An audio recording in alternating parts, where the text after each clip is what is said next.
Hey everyone, thanks for being here with me tonight. Tonight we have 14 separate stories to go through. These cases come from all over the world, and they are all strange. Every single one of them is dark and very real. We are going to see some things that are hard to believe. But stay with me, because every single one of these really happened. It is great to have you all along for the ride tonight. Please find a comfortable place to sit and relax for a while. Before we get started, please go ahead and gently poke the like button. Then, tell it that you are just going out for some milk. When the like button looks away, quickly subscribe to the channel and never call. Also, let me know in the comments where you are watching from today. I love seeing the different times and places you all are tuning in. Now, please make sure your doors and windows are securely locked. Take a quick look at your security camera feed if you have one. You want to know you are safe before we start. Outside your window right now, the rain has finally started to fall. At first, it is just a few light drops on the glass. Soon it turns into a steady and soft curtain of rhythmic sound. This constant gray noise is going to stay with us all night. Imagine the camera pulling away from your warm room and into the night. It travels across the ocean and through the dark and rainy sky. Finally, it settles on a very busy train platform in Osaka. It is rush hour, and the air is thick with damp metal. The platform was crowded with people trying to get home after work. Most of them were staring at their phones or looking at the floor. Nobody noticed the man standing at the very end of the station. He was wearing a dark jacket and a cap pulled low. His hands were shaking slightly as he watched the clock on the wall. The time was ticking down toward a moment that would change many lives. He knew exactly which train was coming and who was sitting inside. He had a plan that he believed was his only option. Underneath the station, the heavy steel tracks stretched out into the dark. These tracks carried thousands of people every single hour of the day. The railway line was known for being perfect and always on time. If a train was even 1 minute late, people would worry. On this night in May, the schedule was running exactly as planned. The commuters trusted the system to get them where they needed to go. They had no idea that the system was about to be tested. A man was waiting for the perfect moment to strike. The conductor sat in the front cabin of the heavy commuter train. He was a veteran of the railway with many years of experience. His eyes were focused on the dual steel lines stretching out ahead. The lights of the city blurred past him in a steady rhythm. Everything felt normal as he guided the massive machine through the night. He checked his gauges and confirmed that the speed was exactly right. There were hundreds of passengers sitting in the cars behind his small cabin. They were reading books or dozing off in their padded seats. Suddenly, the powerful beams of the train lights hit something unusual ahead. The conductor squinted his eyes to see through the dark evening air. He saw several large, gray shapes sitting directly on the steel tracks. They were rectangular and looked very heavy and solid from a distance. His heart rate spiked as he realized these were massive concrete blocks. They had been placed there deliberately to cause a catastrophic high-speed crash.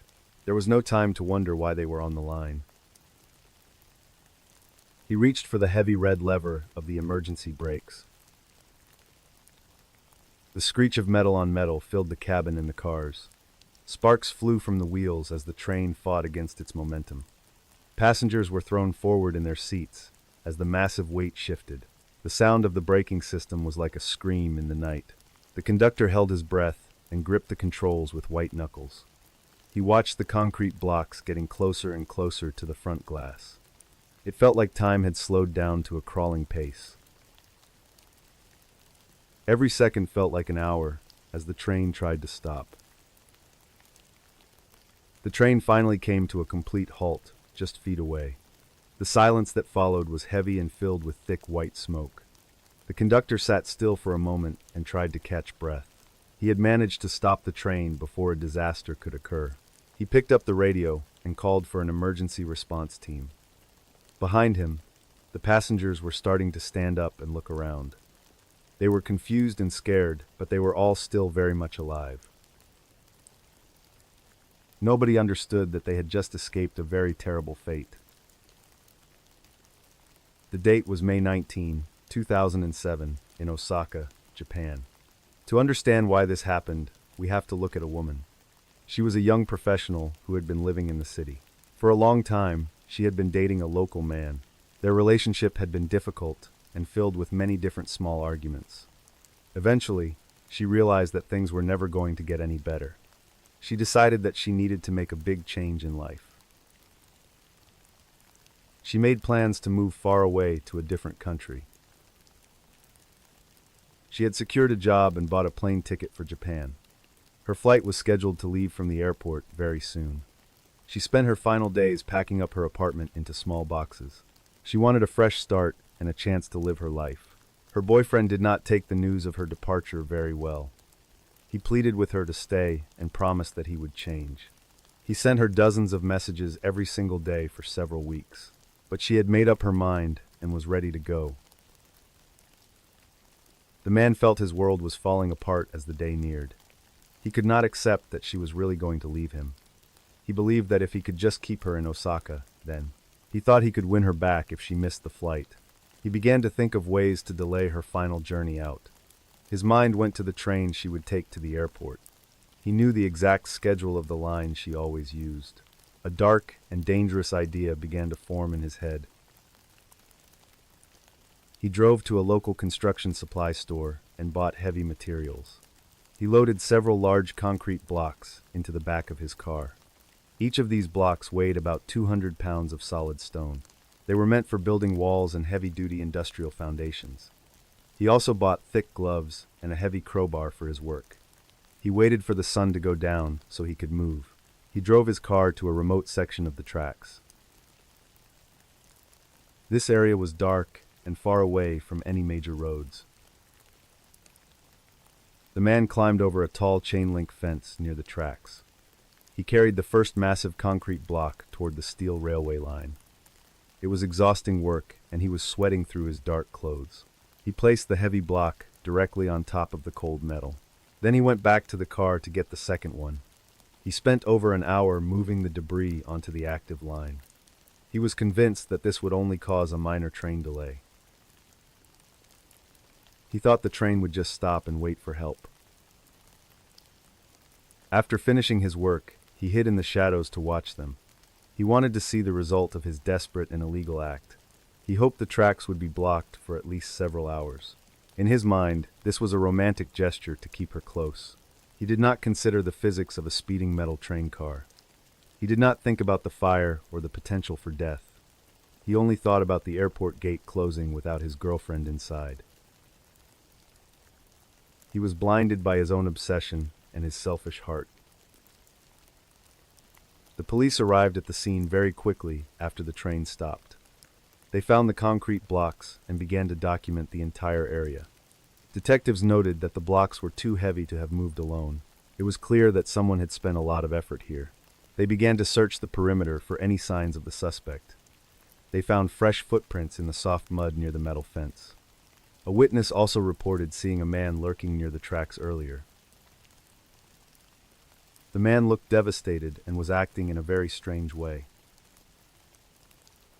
Investigators checked the local stores for recent sales of large concrete blocks. They found a match at a shop only a few miles away. The security footage showed a man who looked exactly like the suspect. He was buying the blocks with a very frantic look on face. The police tracked the license plate of the car in the video. It led them directly to the apartment of the ex-boyfriend. When they arrived, they found him sitting quietly in his living room. He did not seem surprised to see the officers at the door. In the interrogation room, the man was very calm and very honest. He explained his motive to the detectives with a straight face. He said he just wanted his girlfriend to stay in the country. He thought a train delay was the most logical way to do. He told them he never intended for anyone to get physically hurt. The detectives were stunned by his lack of understanding of the danger. They showed him photos of the train and the heavy concrete blocks. They explained that he could have killed hundreds of innocent people tonight. Now, let us pause for a moment and really think about this. This man claims he was acting out of love for his woman. But his version of love involved putting an entire train in danger. I do not know about you, but that sends chills down. He was willing to hurt hundreds of strangers to satisfy his heart. What if the conductor had been looking down for 1 second? The outcome of this story would have been a national tragedy. It is terrifying how a broken heart can lead to total madness. The man was charged with attempted mass endangerment of the public safety. In Japan, this is an extremely serious crime with very heavy penalties. It carries the potential for a life sentence in a federal prison. The legal system viewed his actions as a form of domestic terrorism. He had used a public utility as a weapon for personal gain. His defense tried to argue that he was mentally unstable at time, but the prosecution proved that he had planned the act very carefully. He had bought the supplies and timed the event with precision. The court did not show him any mercy during the final trial. He was sentenced to many years in a high-security prison. The judge noted that his actions were incredibly selfish and very reckless. The young woman did eventually make it to the airport on time. She took a different route after hearing about the major train delay. She moved abroad and started her new life far from Osaka. She never visited him in prison and never sent a letter back. She wanted nothing to do with the man who almost killed. The railway company installed new sensors along that section of the track. They wanted to make sure that this could never happen again. They also increased the height of the fences near the urban areas. The conductor was given an award for his quick thinking and action. He returned to work, but he always watched the tracks more closely. Every time he saw a shadow, he felt a bit of fear. The tracks are now clear, but the memory of that night remains. It is a reminder of how quickly things can go wrong. The people of Osaka were shocked by the details of the case. It was a major story in the news for many weeks. Stalking behavior was already a concern in the country at that time, but this was a level of extreme action that nobody had seen. It led to new discussions about mental health and the legal system. People realized that even a quiet man could hide a dark side. The concrete blocks are gone, but the warning is still there. Some people will do anything to keep what they think they own. Look at the way this man viewed his own small actions. He thought he was a hero in his own twisted love story. He saw himself as a desperate man fighting for his happy ending. But to everyone else, he was a monster waiting in the dark. He was willing to trade the lives of others for his. I want you to imagine being on that train that night. You are just trying to get home to your family safely. Then, a man you do not know decides to stop time. He decides that your life is worth less than his girl. Think about the physical effort it took to move those heavy stones. He had to lift 400 pounds of concrete onto the line. He did this in the dark while looking over his shoulder often. He had plenty of time to stop and change his mind then. Every step he took toward the tracks was a choice he made. He chose the concrete over the safety of the human beings. He chose his own obsession over the common good of his city. That kind of focus is what makes this case so chilling. The story ends with a man sitting in a cold stone cell. He has plenty of time to think about his romantic gesture now. He will spend the best years of his life behind bars. His girlfriend is living in a different time zone with someone. She is happy and she is safe and she is far away. He is just a name in a police file from 2000. The rain continues to fall on the tracks of the JR line. The trains still run on time, and the people still commute. Life goes on even after the most narrow of escapes tonight. The city of Osaka is bright and loud and filled with life. People walk past the train stations every day without a second thought. They do not think about the concrete blocks or the near miss. They do not know the name of the man who waited. But the conductor remembers the feeling of the heavy emergency brake lever. He remembers the sound of the metal screaming against the steel rails.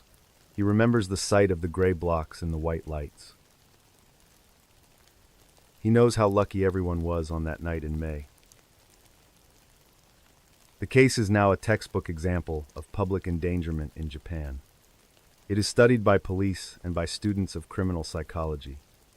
It shows how the smallest of motives can lead to It shows that we are all connected by the systems we use. When one person breaks the system, we all feel the impact. The man is still in prison, and the woman is gone. The The story is over, but the lesson is very clear now.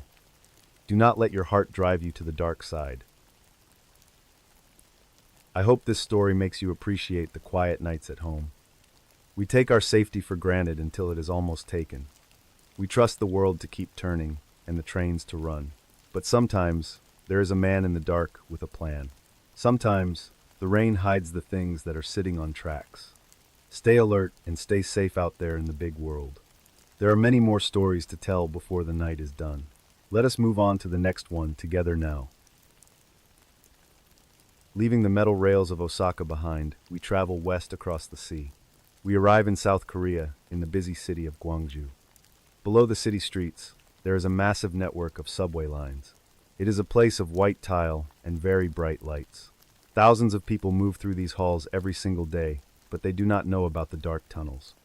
These hidden spaces are where the cold concrete and deep shadows live forever. A very different world exists just inches away from the public view. Maintenance workers were performing a routine check of the deep ventilation tunnels. They walked through a section of the system that was off limits.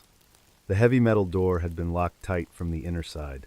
Inside, the air was very still and smelled like old damp stone. One of the workers turned his flashlight toward a dark maintenance alcove, and he stopped. He saw something that did not belong in this sterile concrete world.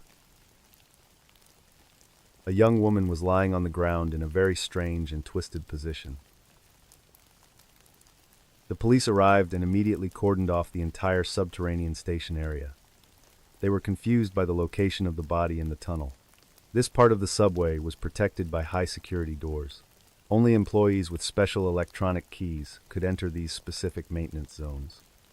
Furthermore, the entire station was covered in dozens of high-resolution cameras.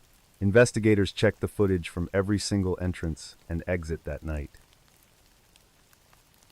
They saw the woman enter the station, but she never walked out of the exit. The timeline resets to the beginning of October in the year 2007. Gwangju was a city that was always moving and full of light. People relied on the subway system to get to work and back home.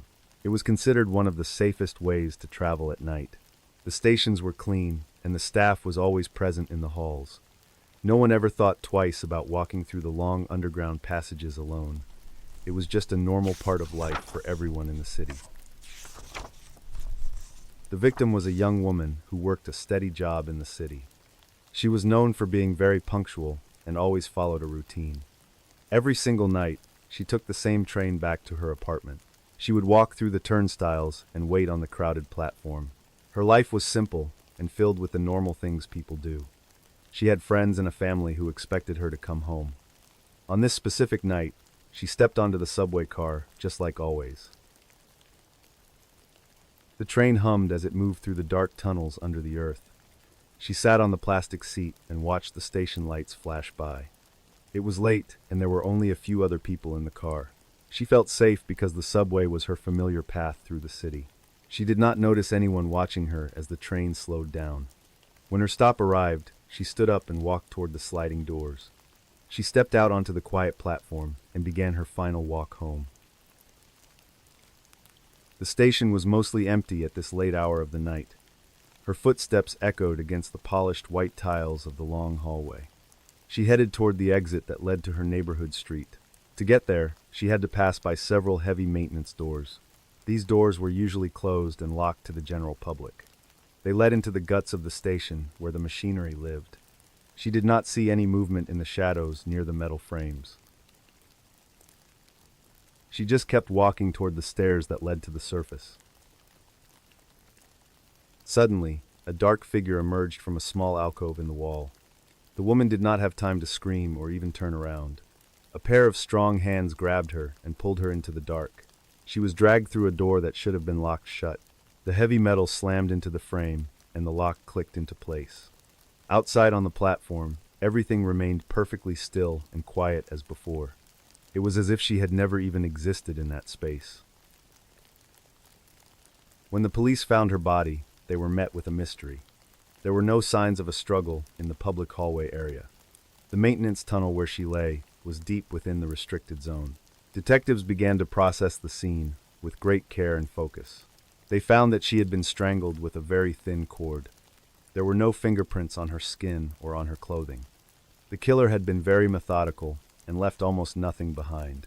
It was a cold and professional act of violence.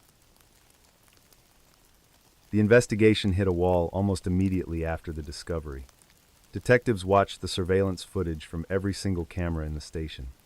They saw the woman walking toward the exit at the correct time. Then, she simply vanished from the screen in a matter of seconds. There was no footage of anyone following her or attacking her. The cameras showed an empty hallway for the rest of the night. It seemed impossible for a human to commit this crime and escape. The local news began to report on the strange and dark case. Rumors started to spread among the commuters about a subway ghost. People were afraid to walk through the tunnels after the sun went down. They believed that something supernatural was lurking in the maintenance areas. The police were under a lot of pressure to find a real suspect. They knew that ghosts did not leave bodies in locked concrete rooms. They needed to find a physical clue to break the case open. Forensic experts spent days examining every inch of the victim's clothing. They were looking for any trace of the person who killed her. Finally, a technician found a single tiny fiber on the woman's neck. It was a dark blue color and appeared to be made of polyester. This fiber did not match anything the woman had been wearing that night. It was a very small lead, but it was all they had. The detectives began to look for the source of this blue material. They realized that the color and the texture matched a specific uniform.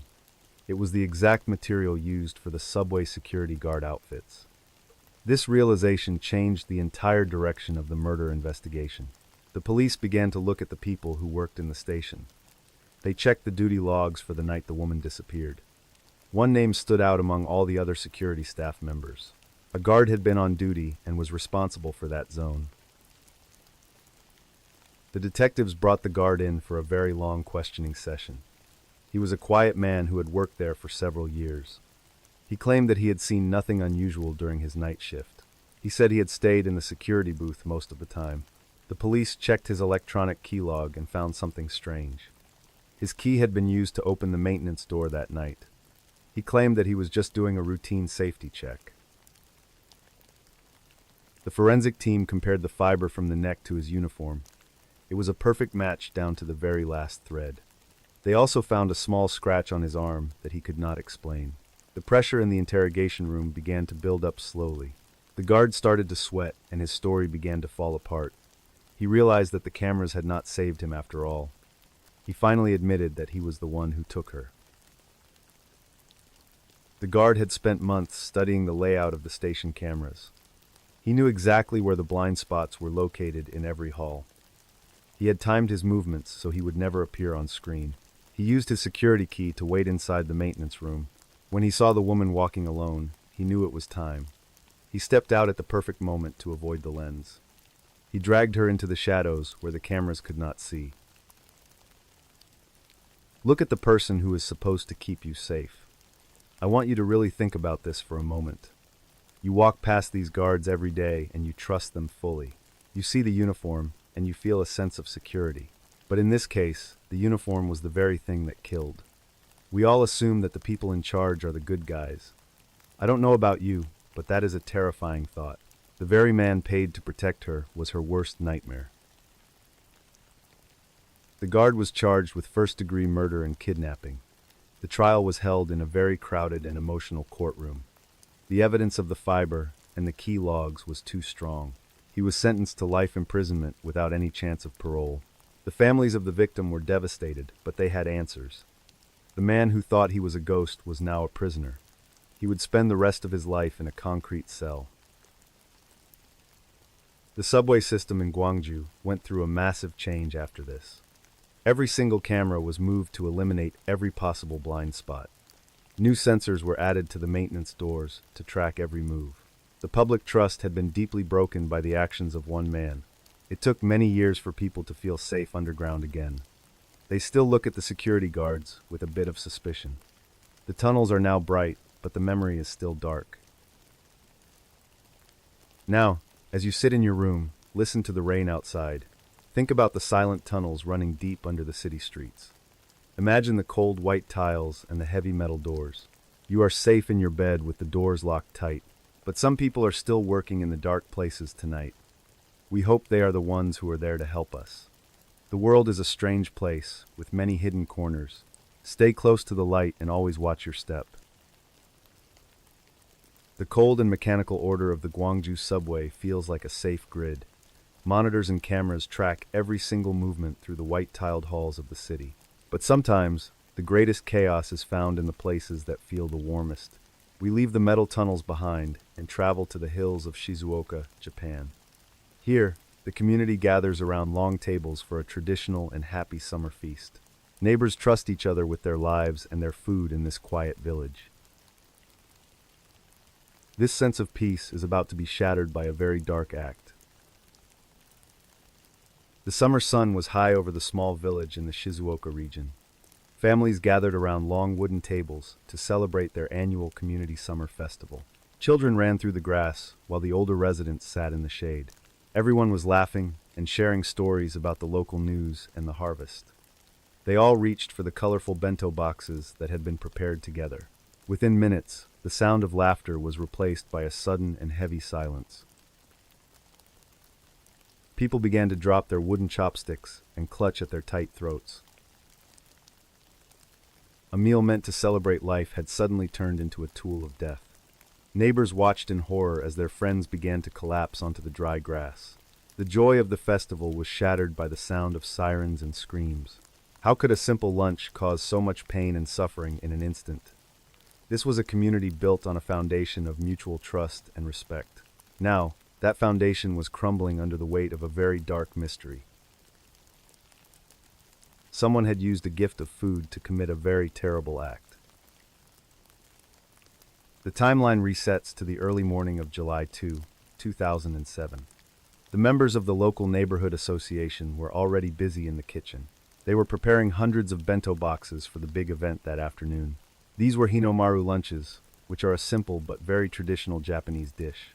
It consists of a bed of white rice with a single red plum. The red circle in the center looks like the sun on the flag. It is a symbol of national pride and communal harmony for the people. The Hinomaru bento is deeply rooted in the history of the Japanese people and culture. During times of hardship, it was a way to show resilience and national strength. The simple white rice represents the purity of the land and the people. The red plum in the center is a tribute to the rising sun flag. To see this dish served at a festival is to feel a deep connection. It is a meal that every child in the country grows up eating often.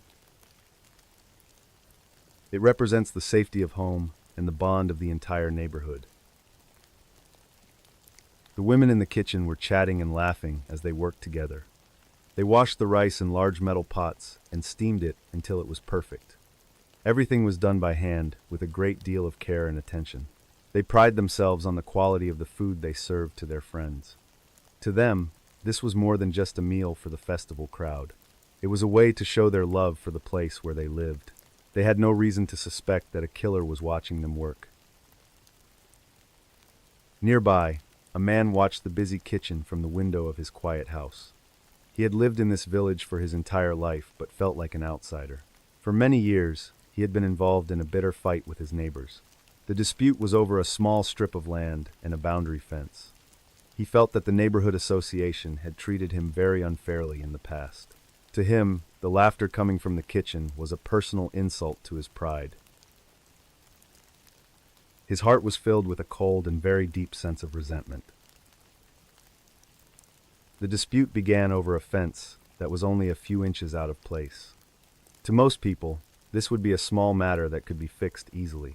But to the man, those few inches represented his entire sense of self-worth. He felt that his neighbors were slowly encroaching on the land that was his.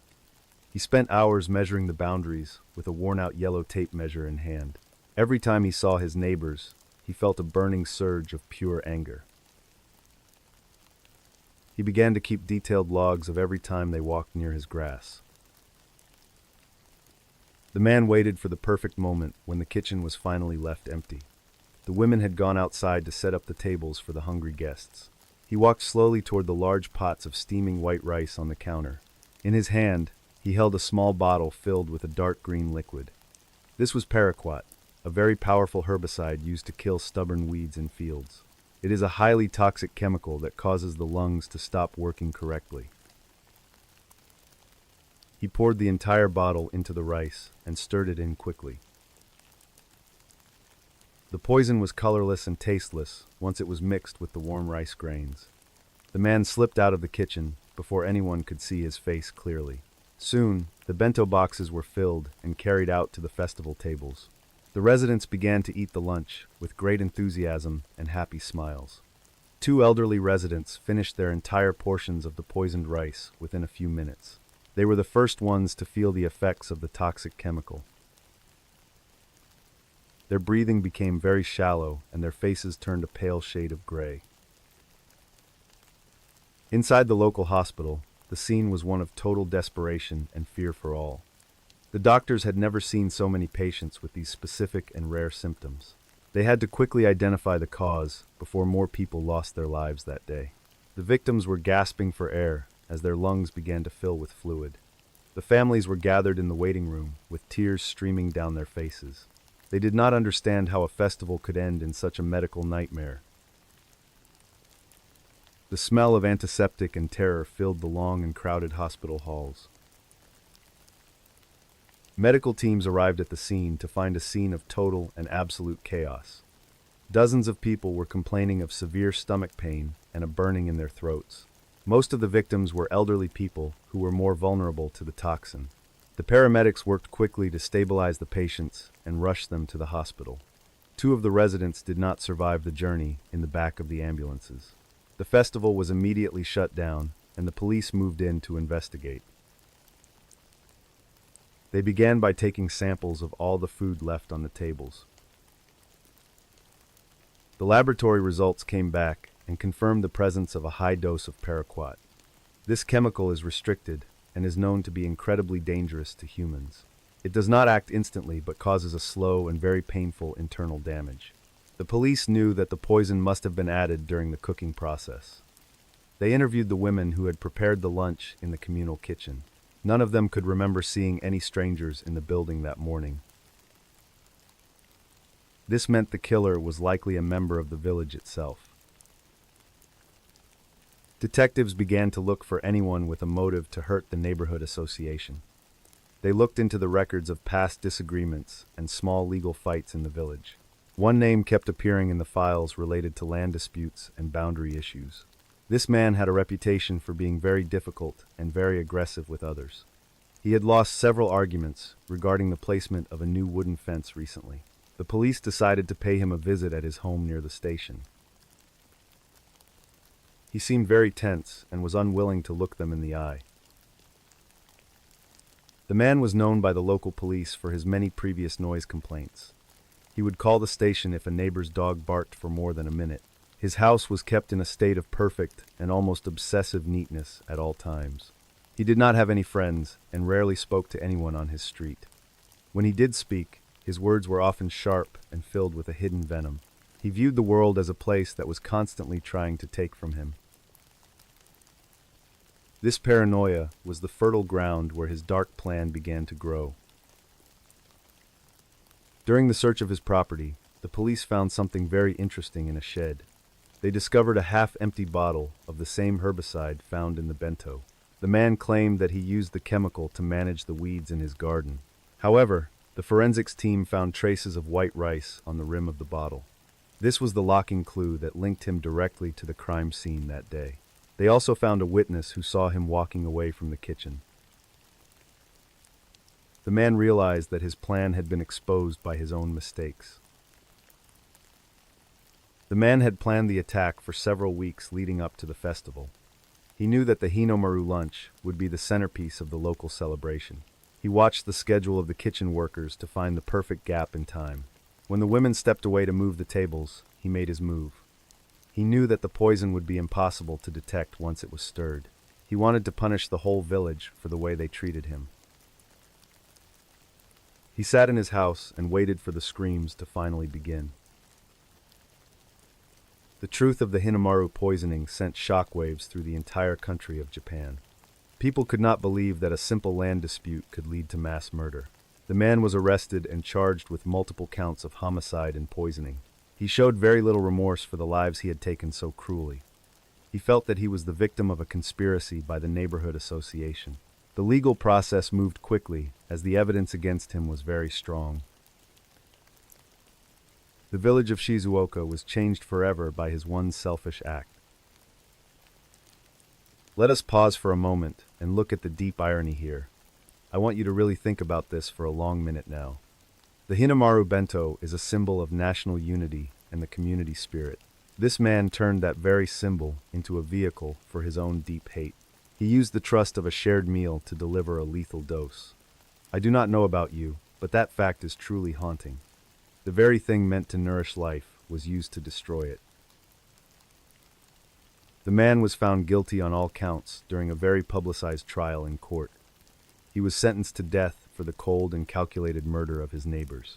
In Japan, the death penalty is reserved for the most heinous and cruel crimes.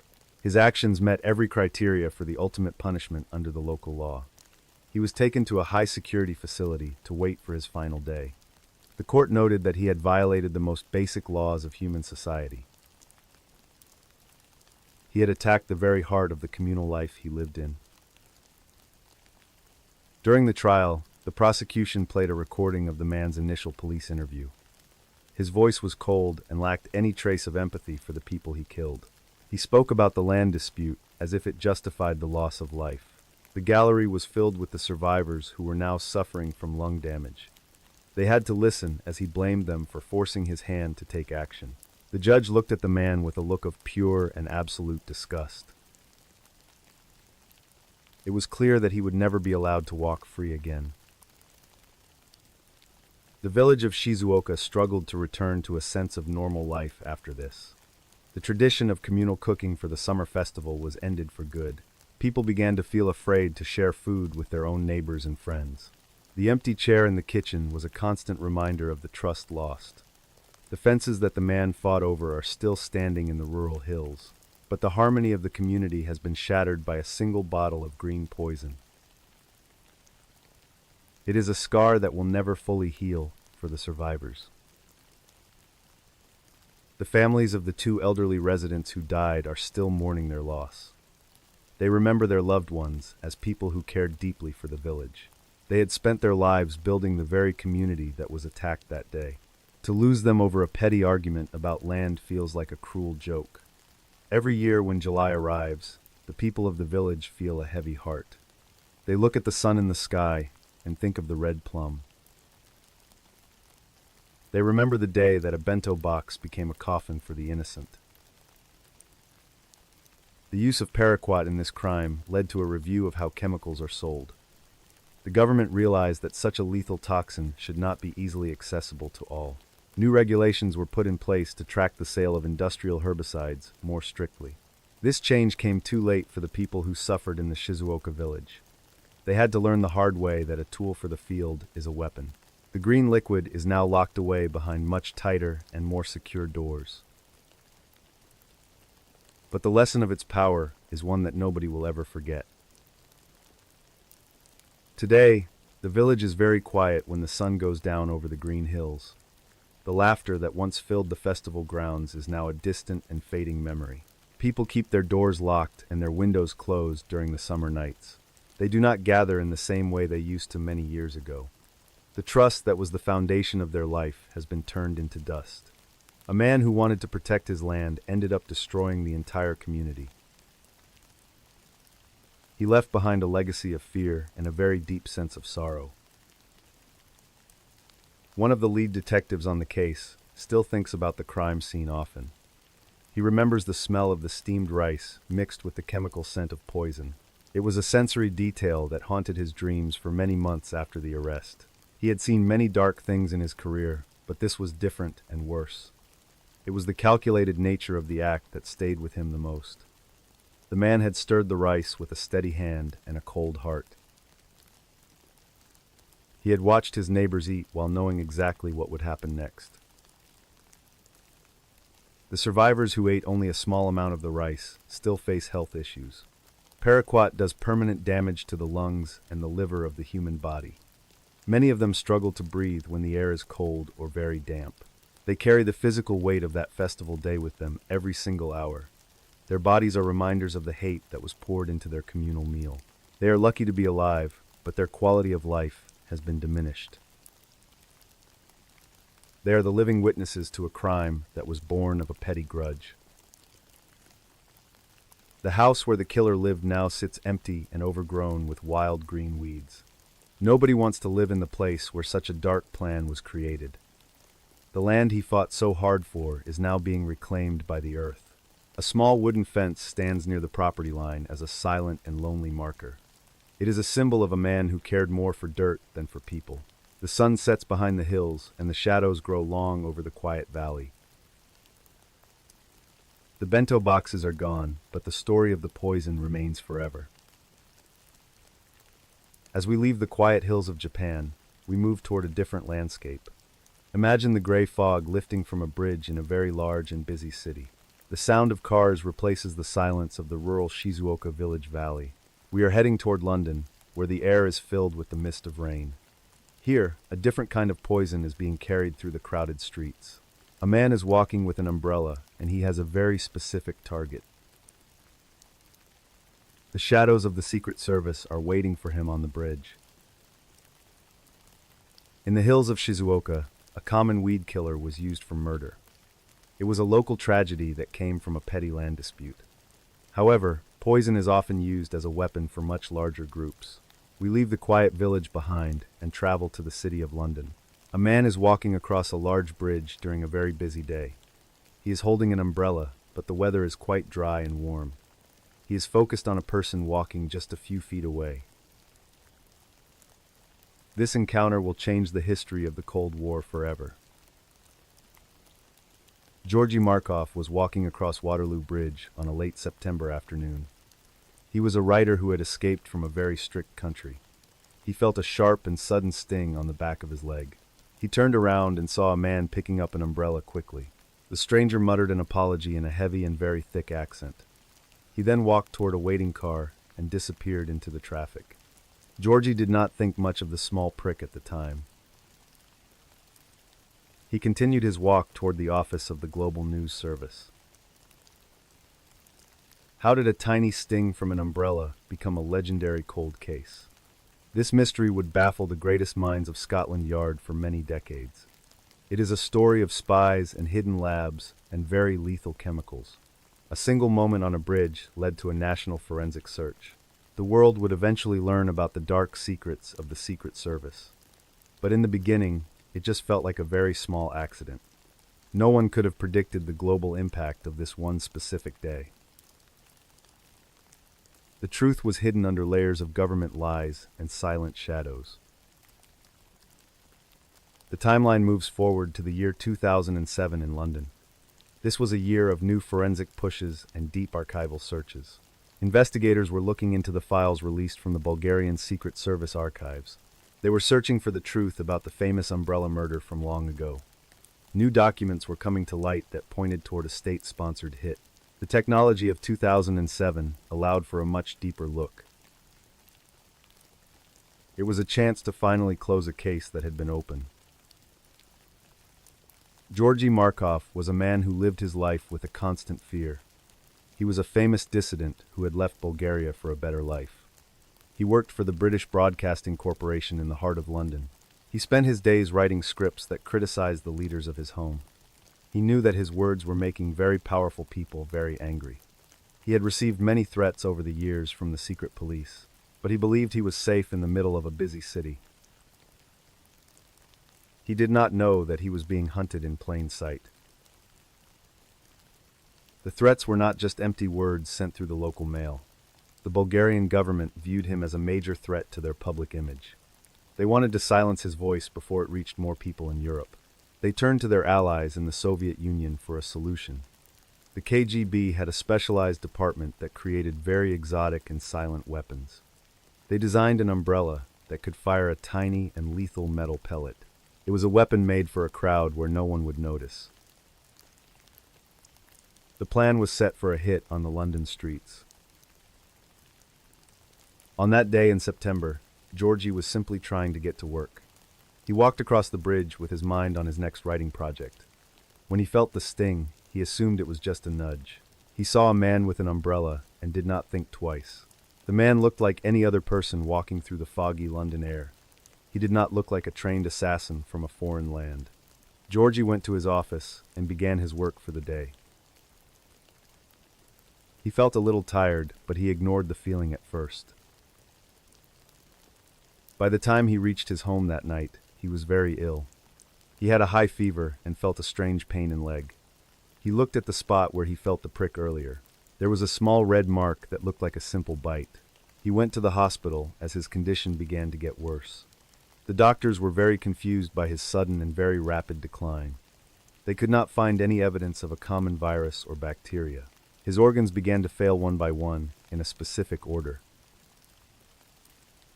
Georgy Markov died 4 days after the encounter on the bridge that day. The doctors decided to perform a very thorough and detailed medical autopsy. They were looking for any sign of a known toxin or disease. During the exam, they found a tiny metal pellet in his leg tissue. It was about the size of a pinhead and was very small. It was made of a hard alloy of platinum and iridium metals. There were 2 tiny holes drilled into the center of the sphere.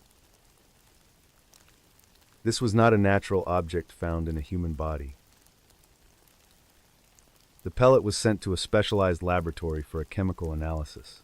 Scientists found traces of a very rare and lethal toxin called ricin.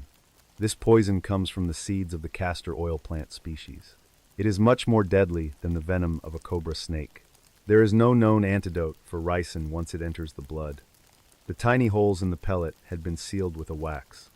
This wax was designed to melt at the temperature of the human body. Once the wax melted, the poison was released into the target. This discovery confirmed that Georgy Markov had been murdered by a professional hitman. Scotland Yard began a massive investigation into the man on the bridge. They looked for a man with a heavy accent and an umbrella, but the lead went cold, as the assassin had already left London. He had flown back to Eastern Europe hours after the attack occurred. The case became a symbol of the dark side of the war. It was a reminder that no one was truly safe from spies. The umbrella murder became a part of the local urban folklore. For many years, the case remained one of the greatest unsolved mysteries. The Bulgarian government denied any involvement in the death of the writer.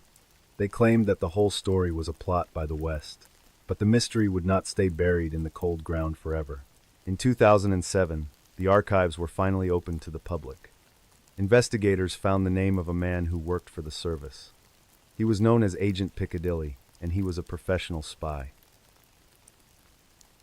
His real name was Francesco Gulino, and he was a Danish citizen. The documents in the archive described his mission to London in detail. He had been paid to eliminate a target who was a dissident. He had been trained by the KGB in the use of weapons. The files showed that he had received the modified umbrella in Moscow. He was given a fake identity and a car for his work. The year 2007 brought a new focus to Gulino. Detectives tracked him across Europe, but he was a very elusive man. He had changed his name and moved many times over years. The investigation in 2007 revealed a consistent pattern of hits. It showed that the umbrella was not a unique or rare weapon. The Secret Service had a whole inventory of specialized tools for murder. They used pens that could fire poison needles and silenced handguns too. The documents proved that the order for Markov came from the top. It was a state-sponsored hit that involved multiple different government agencies. The truth was finally clear after nearly 30 years of silent lies. This was a calculated execution of a man on British soil.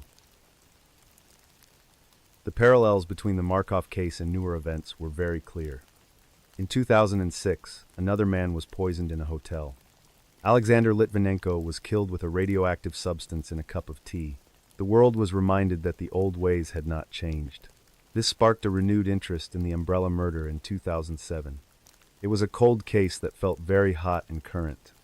The methods were different, but the goal was exactly the same.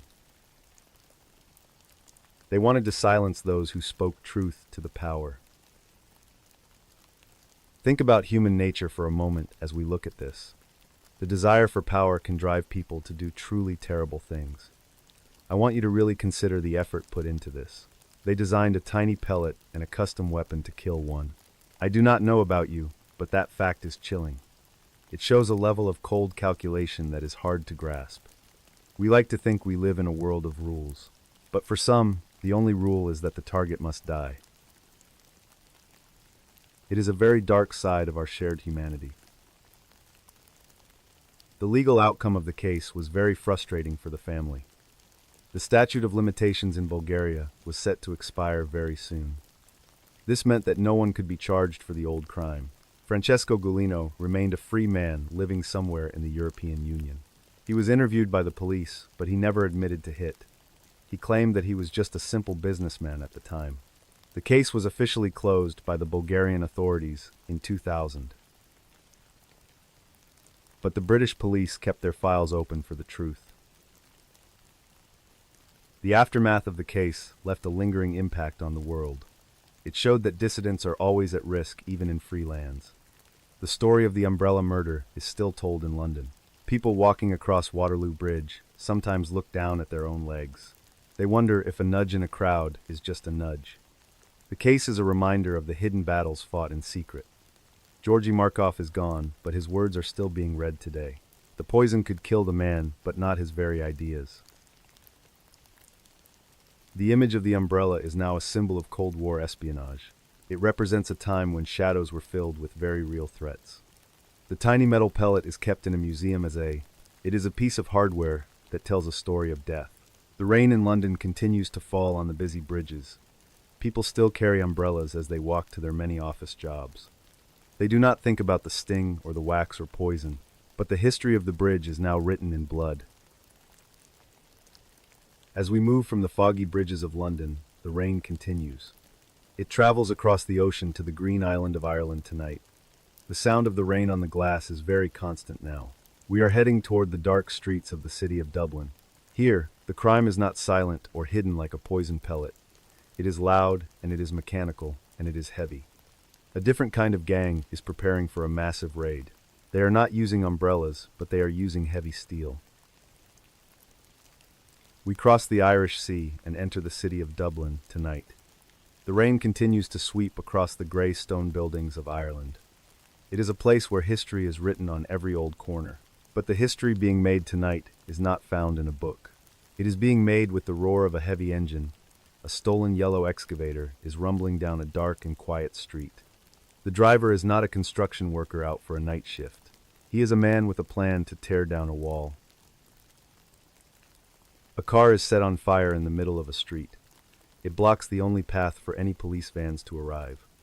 Thick black smoke rises into the rainy night sky like a signal. Nearby, the mechanical arm of the digger reaches for a bank wall. The steel teeth of the bucket bite into the red bricks. With a loud crash, the entire front of the building comes down. A heavy automated teller machine is ripped out of the concrete frame. This is a heist with the force of a small war. Who has the audacity to use construction equipment for a high-speed heist? This was not a crime of stealth or a quiet lockpick. It was a brutal and loud display of raw mechanical power. The gang did not care about the noise or the massive damage. They only cared about the millions of pounds sitting inside the vault. They moved with a level of precision that shocked the local police. It felt like they had trained for this on a battlefield. The city was under attack by its own heavy machinery. The timeline resets to March 2007 in Dublin, Ireland. The city was enjoying a period of growth and a steady economy. People were busy with their lives and their families in the suburbs. The banks were full of cash to meet the high demand. Most of these machines were placed in the external walls of stores. They were designed for the convenience of the people walking on streets. No one thought a machine could be ripped out of a wall. It was a time of peace before the mechanical roar started.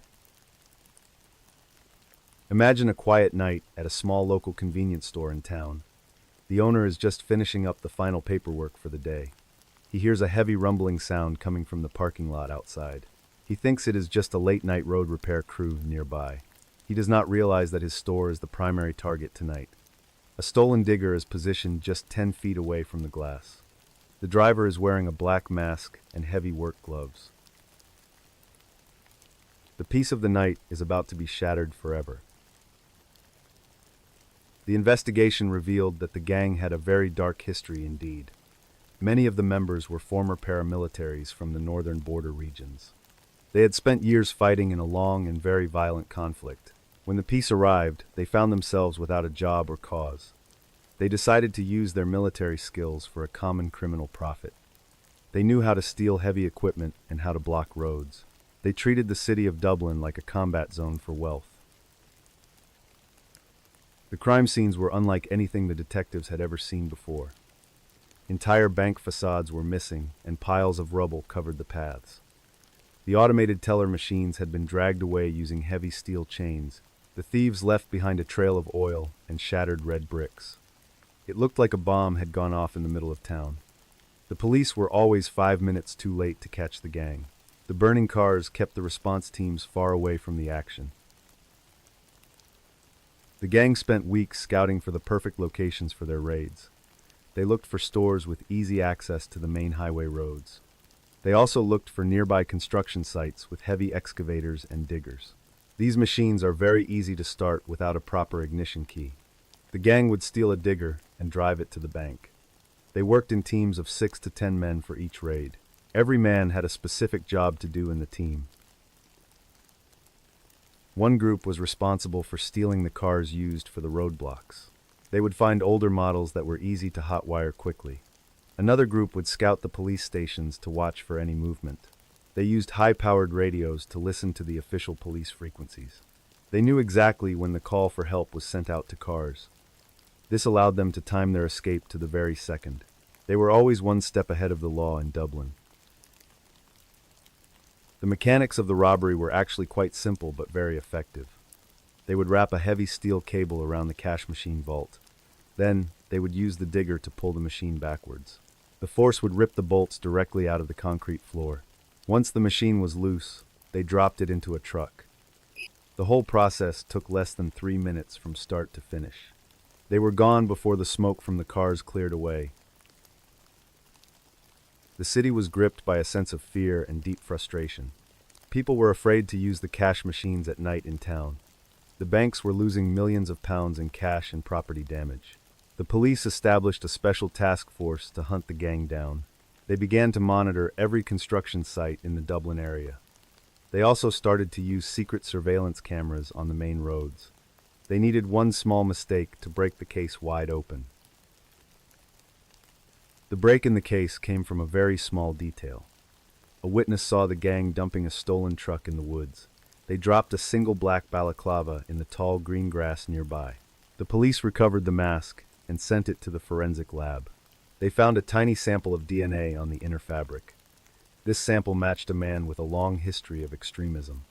He was a known member of a violent paramilitary splinter group. The police finally had a name and a face to follow.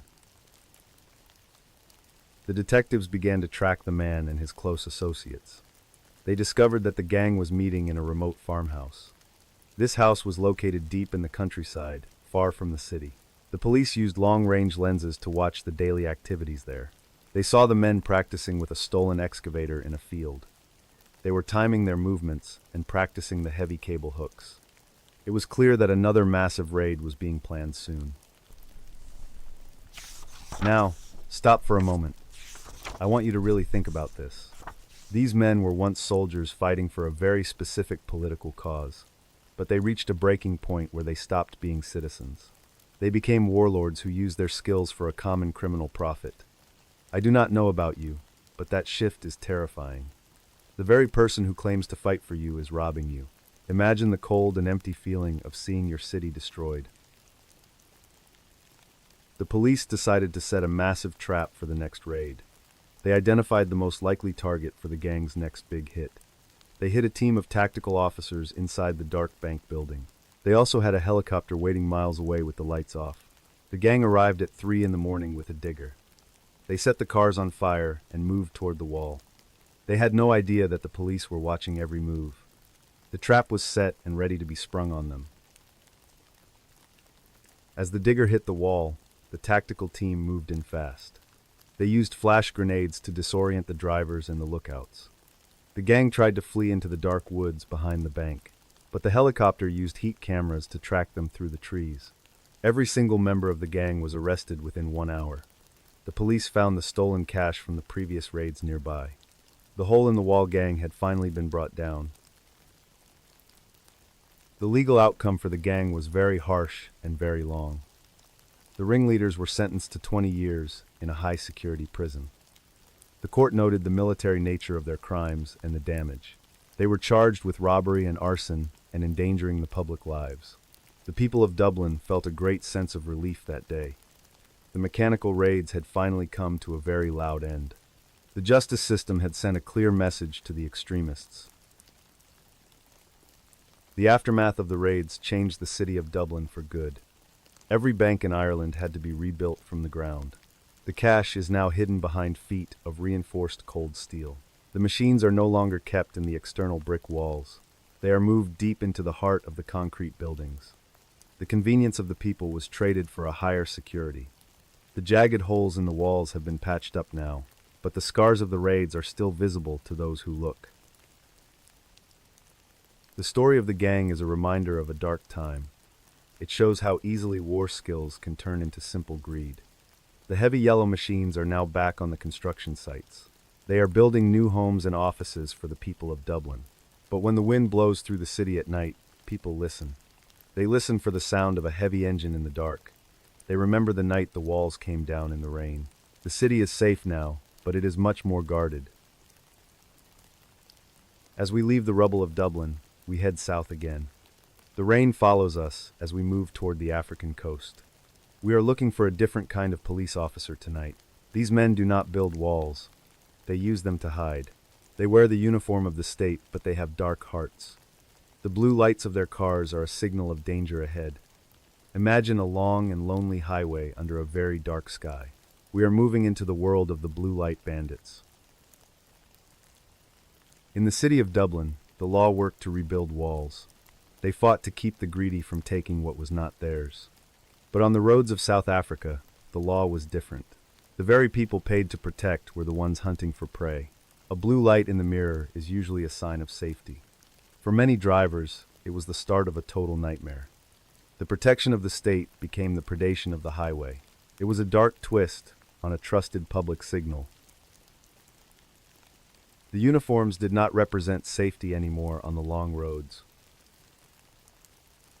A man was driving his new sedan home on a lonely road. He saw a flash of blue in his dark rearview mirror. He slowed down his car and pulled over onto the shoulder. He expected a police officer to walk up to his window. Instead, he saw the long barrel of a heavy assault rifle. 2 men in police uniforms shouted for him to get out. They were not there to give him a simple traffic ticket. They were there to take everything he had in this world. The driver felt his heart stop as the cold steel touched. What do you do when the person stopping you is wearing a badge? This question haunted thousands of drivers during the year 2007. They were caught in a trap between the law and the lawless. Trusting the uniform could lead to a very dark and remote field. Ignoring the signal could lead to a high-speed chase with police. It was an impossible choice for every citizen on the highway at night. The blue light was no longer a symbol of help or order. It was a beacon for a gang of very dangerous men. The timeline resets to the start of 2007 in Gauteng. This province is the economic heart of the entire South African nation. Thousands of people travel the highways between the major cities every day.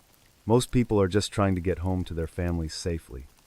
They drive luxury cars and carry cash for their daily business needs. The roads are long, and they are often very poorly lit. This environment was perfect for a group of predators to begin hunting. They knew exactly who to target on the dark asphalt roads. Imagine a businessman who has just finished a very long day of work. He is driving his silver sedan toward the quiet suburbs of Johannesburg. He is thinking about his dinner and the comfort of his home. The night is dark, and the road ahead is mostly empty now. Suddenly, a white car with a blue siren appears behind him fast. He feels a sense of relief that the police are nearby.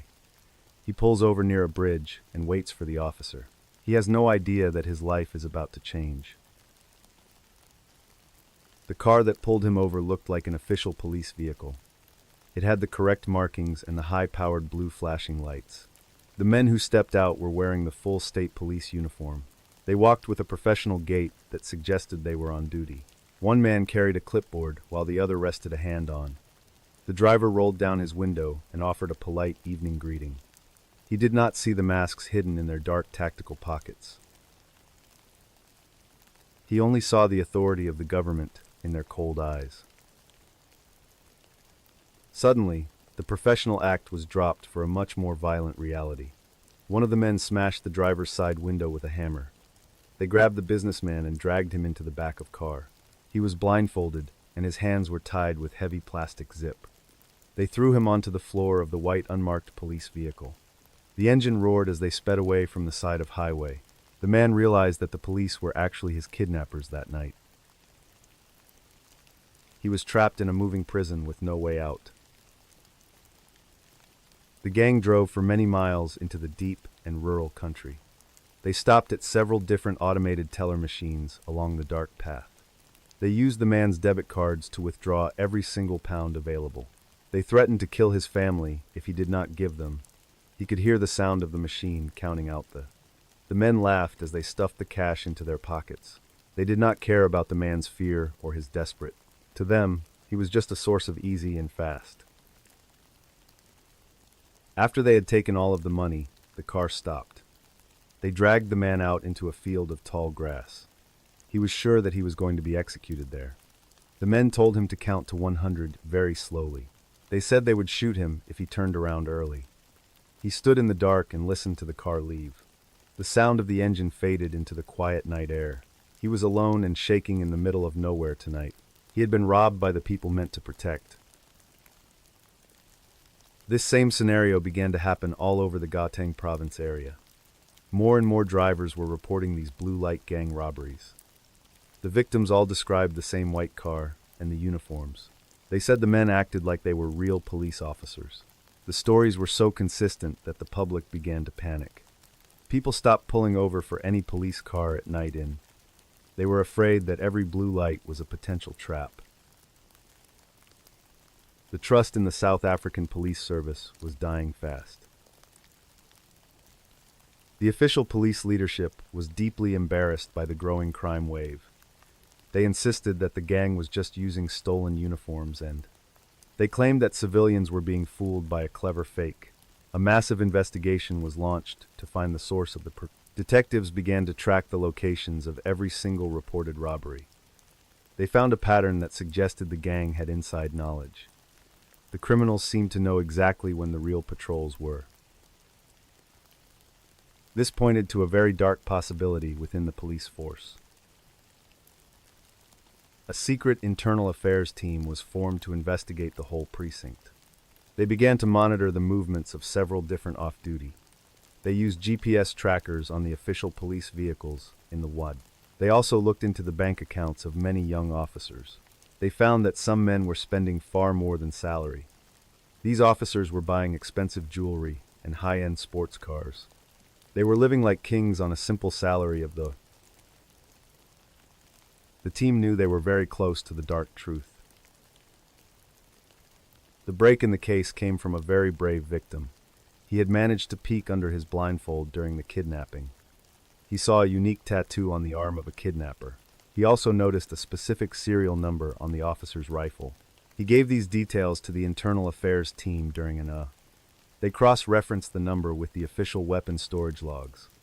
It led them directly to a young sergeant named David Mokoena. He was a rising star in the Gauteng Police Service unit. The detectives set up a sting operation to catch the sergeant. They used an undercover officer driving a very expensive luxury car. The car was equipped with hidden cameras and a silent alarm. They drove the car onto a stretch of road known for. After 2 hours of driving, a white car appeared behind them. The blue lights began to flash and the car pulled over. The hidden team waited in the bushes with their weapons ready. They watched as Sergeant Mokoena stepped out of the white car. He was wearing his official uniform and carrying his state-issued rifle. He walked up to the car and reached for the door. The tactical team jumped out and surrounded the white car fast. Mokoena was stunned to see his own fellow officers pointing guns. He tried to reach for his weapon, but he was tackled. They found several stolen wallets and stacks of cash in car. They also found the blue siren light plugged into the blue. The man who was paid to catch criminals was the leader. The investigation revealed that Mokoena had recruited 6 other off-duty. They used their official gear to commit the robberies for months. They knew the radio codes and the patrol routes of others. This allowed them to operate without any fear of being caught. They had turned their precinct into a criminal base for operations. They were making thousands of pounds every single week from victims. It was a betrayal of the badge and the public trust. The people of South Africa were horrified by the final news. Look, let us stop for a moment. I want you to really think about this. What if the very light meant to save you is the one that ends you? You see the police and you think that you are finally safe. But that trust is used as a weapon against your life. I do not know about you, but that fact is terrifying. It is a complete betrayal of the human spirit and the law. We rely on those uniforms to keep the world turning. When they turn against us, the whole world starts to feel. Sergeant Mokoena and his gang were brought to trial in Pretoria. The courtroom was filled with the many victims of their crimes. The men sat in the dock with their heads held low. The evidence against them was absolute and could not be denied. They were charged with kidnapping and armed robbery and official corruption. The judge did not show them any mercy during the sentencing. He called them a disgrace to the uniform and the country. He sentenced each of them to 40 years in federal prison. The legal outcome was a small victory for the many victims. But the damage to the police reputation was already done then. The Blue Light Gang had exposed a deep rot in the... It showed that the state could be used as a weapon. People in South Africa still feel a bit of fear today. When they see a blue light, they check their locks. They do not trust the uniform as much as they once. The roads are a little darker because of those 7 men. The badge was tarnished by the greed of the few. The aftermath of the case led to new laws for police. Officers are now required to show identification at every single stop. They must also be in marked vehicles for all traffic duties. The public was encouraged to drive to a safe police station. They should not stop on lonely roads if they feel unsafe. This change has made the highways a bit more secure now. But the memory of the blue light bandits remains very strong. It is a reminder that evil can wear a trusted face. The final image of the case is a badge in dirt.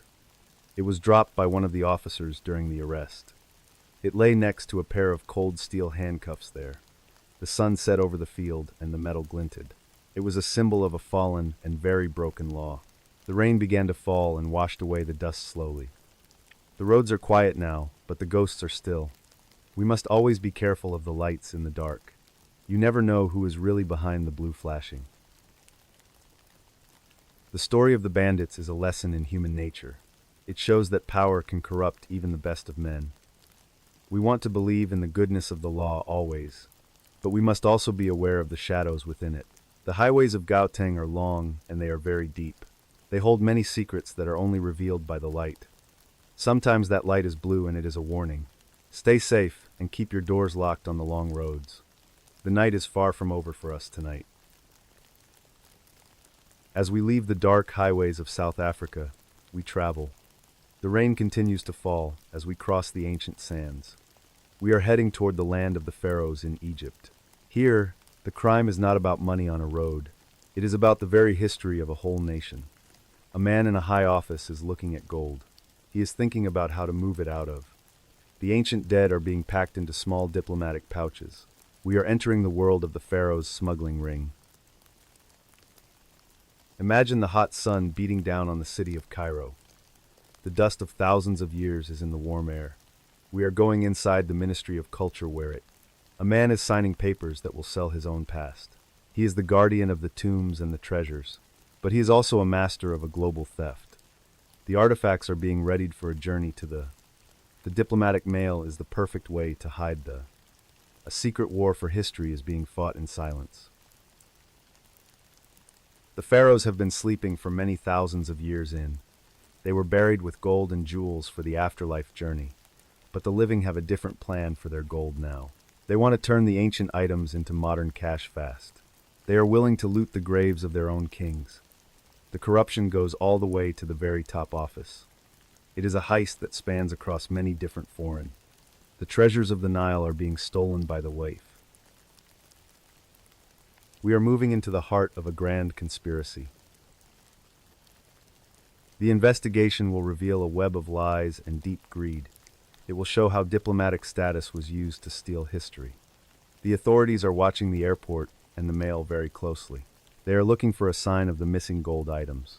A scan of a pouch will reveal a human skull. This is the moment that the whole ring will fall. The pharaohs are coming back to the light of the masterminds will finally face the justice of the modern. Stay with me for the next strange and dark. The rain on your window is still a constant rhythmic sound. It reminds us of the passing of time and the history. The stories of the night are all connected by a balm. They show the strange and dark side of our world. We have many more miles to go before we rest. The next case is waiting for us in the sand. Let us go together into the tomb of the thieves. The pharaohs are waiting for their justice to be served. The world is full of strange things and people. We leave the dark highways of South Africa and move north toward the desert. The cooling rain of the south is replaced by the dry heat of Egypt. Here, the sand stretches out for many miles under a white sun.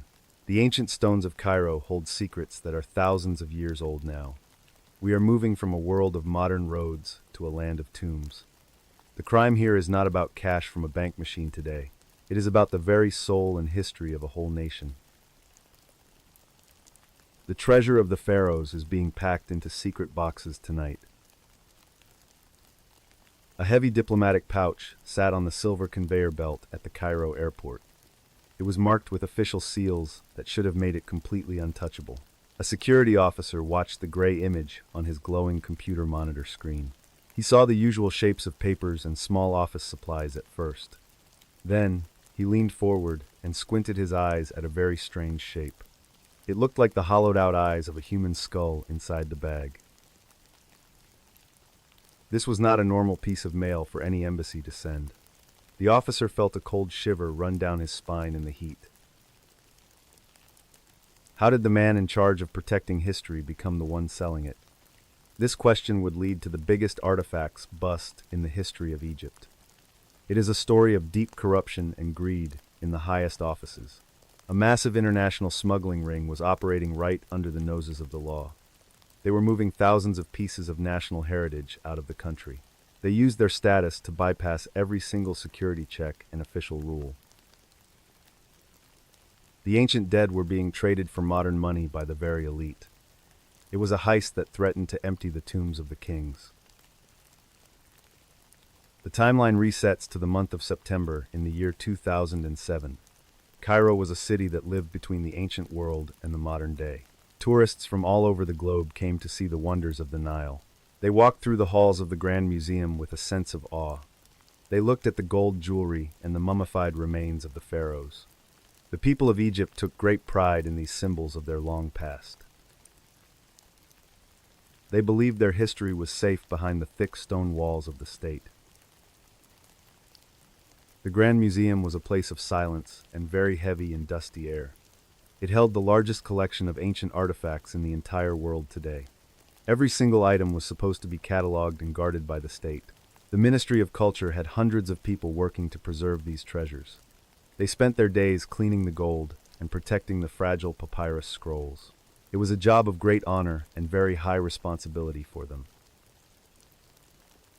No one could imagine that a wolf was already inside the fold here.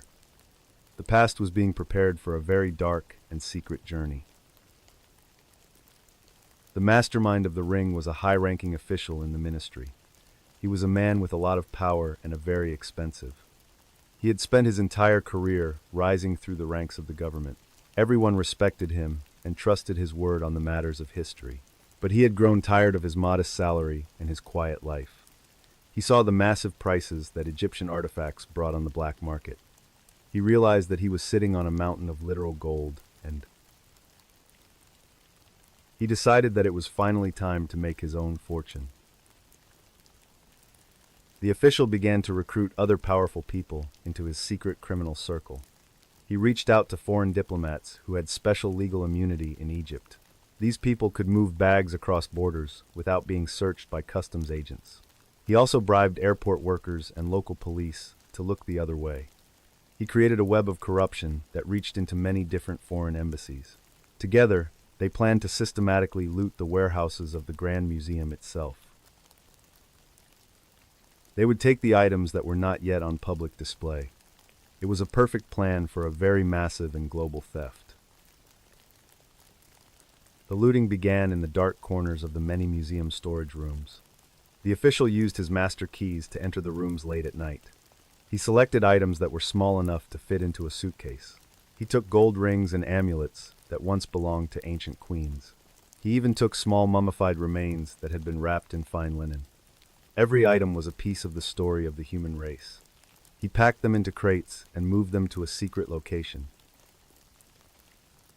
He felt no guilt for stealing the heritage of his own people. The artifacts were then prepared for their final journey out of the country. They were placed inside official diplomatic pouches belonging to the corrupt foreign staff. These bags are protected by international law and cannot be opened by anyone. The smugglers believed they had found the perfect shield for their illegal trade. They could send a crate of stolen history to Europe with a signature. It was a cold and very calculated use of the political system. The treasures of the pharaohs were being moved like common letters in the ring was growing larger and more bold with every single week. The market for these ancient items was huge and very hungry for more. Wealthy collectors in the West were willing to pay millions for the gold. They did not ask where the items came from or how they left. They only cared about owning a piece of the ancient Egyptian world. The official in Cairo was making more money than he ever imagined. He bought luxury cars and moved into a massive mansion in the... He thought he was untouchable because of his high rank and power. But the ghosts of the pharaohs were about to catch him. Rumors began to circulate in the international art world about a new supply. Experts noticed that very rare items were appearing in private collections in London. They wondered how so many high-quality artifacts were leaving Egypt so fast. The Egyptian authorities began to take these reports very seriously that year. They realized that someone with high-level access must be helping the thieves. A secret task force was formed to watch the Ministry of Culture. They began to monitor the phone calls and the bank accounts. The net was slowly closing in on the high-ranking official. The secret agents followed the trail of money to the foreign embassies. They saw the official meeting with diplomats in expensive cafes at night. They noticed that the diplomatic mail was leaving the country more often. The task force decided to take a very big risk They could not legally open the diplomatic pouches without a major cause. They decided to use a high-powered X-ray scanner at the airport. This would allow them to see inside without breaking the official seal. They waited for the next big shipment to arrive at the gate. The turning point came on a very hot day in late September. A large crate was being loaded onto a plane, headed for Europe. The X-ray image showed the distinct shape of a human skull inside. The officers knew that this was the evidence they needed to strike. They did not care about the diplomatic immunity or the political fallout. They ordered the crate to be pulled off the plane immediately then. They broke the seal and found hundreds of gold items and bones. It was a treasure map of a massive and global crime. The authorities had finally found the heart of the smuggling ring. The officials opened bag after bag and found a total of 1,500. There were gold statues of gods and ancient jewelry with bright stones. They found mummified hands and feet that were thousands of years old. Every single item was a priceless piece of the Egyptian national soul. The total value of the shipment was estimated at millions of pounds. It was the largest bust of its kind in the history of. The news of the discovery sent shockwaves through the entire Cairo city. The people were outraged that their history was being sold like. The investigators began to trace the signatures on the official export papers. Every single document led back to the office of the high official. He had used his clearance to sign off on the shipments. He had even used official government stamps to make them look legal. The police raided his office and found a list of all. They found records of the payments made to the corrupt diplomats. The mastermind was caught in a trap of his own making. He tried to claim that he was framed by his enemies. But the evidence in his own files was far too strong. I want you to really think about this for a minute. This man was the person we all looked to for protection. He was the guardian of the history of the whole world. Yet, he was the very person who was tearing it apart. I don't know about you, but that is a deep. It is like a doctor selling the health of their patient. He saw the gold of the dead as a way. He did not care about the future or the past. He only cared about the stack of cash in his. It is a level of greed that is hard to. The official was arrested and taken to a high-security prison. He was charged with grand theft and the corruption of state.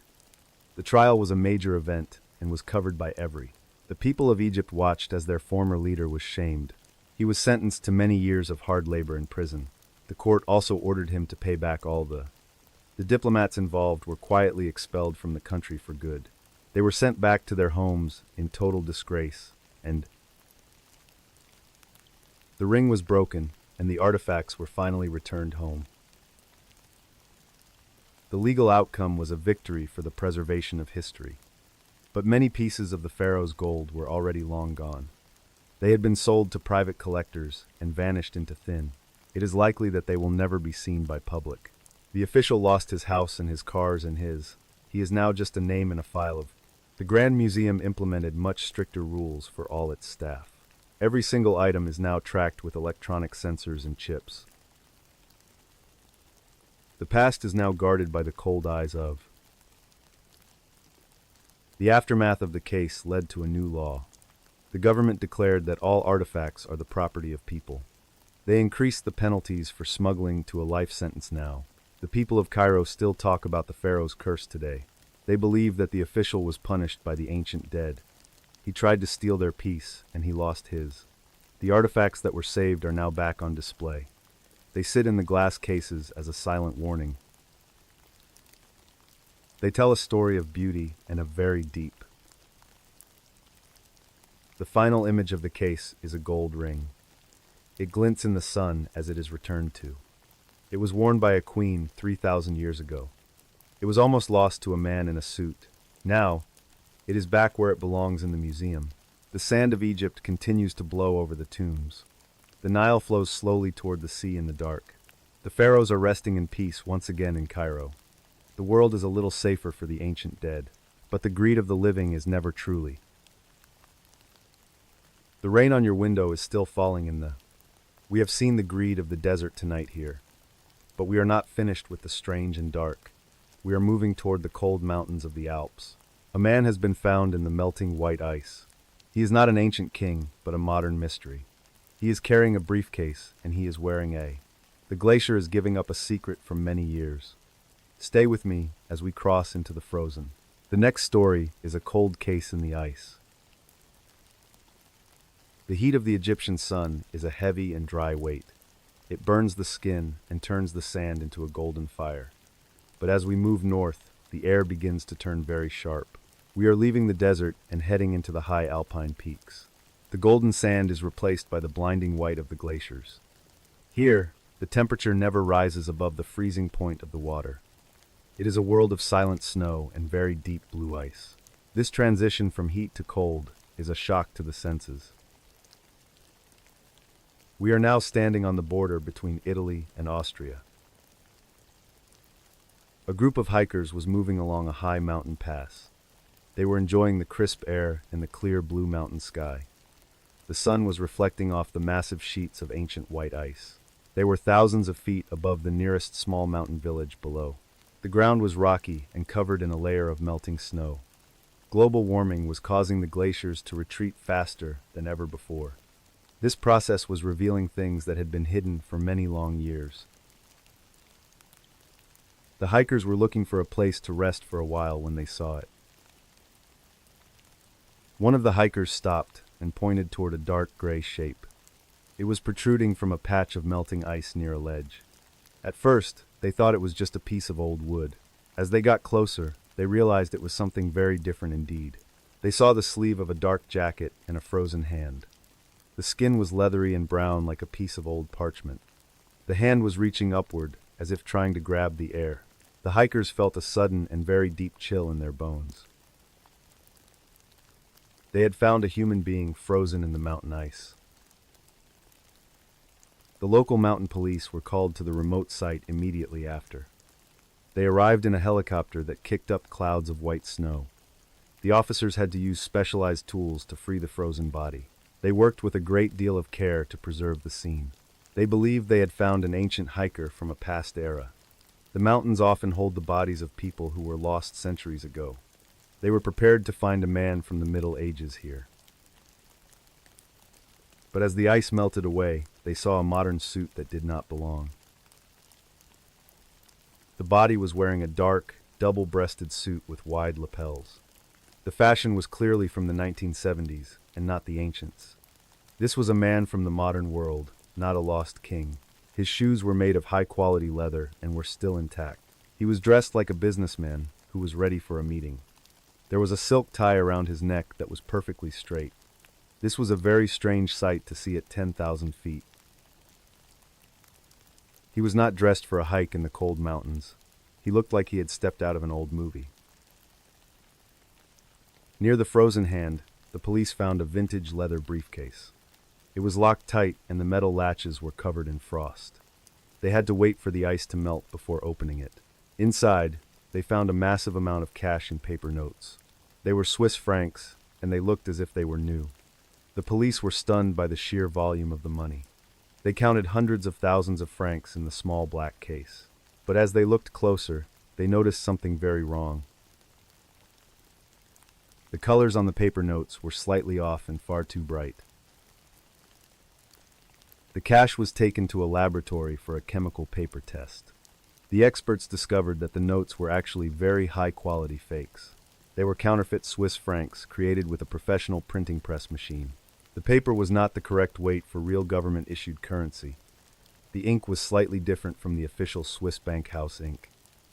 This man was not just a businessman out for a mountain walk. He was a courier for a very large and secret ring. He was carrying a fortune in fake money across the border during the Cold War. The detectives began to search the missing persons files from the past. They looked at records from the 1970s in both countries nearby.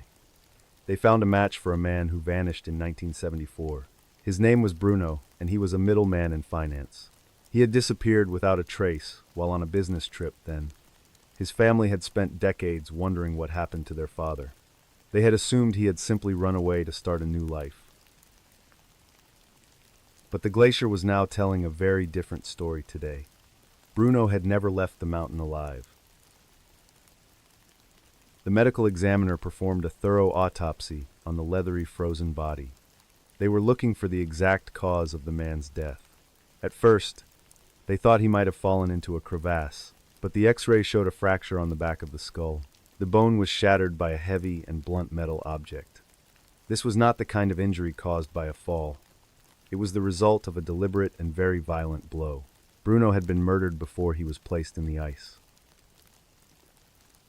The killer had used the glacier as a perfect and permanent hiding spot.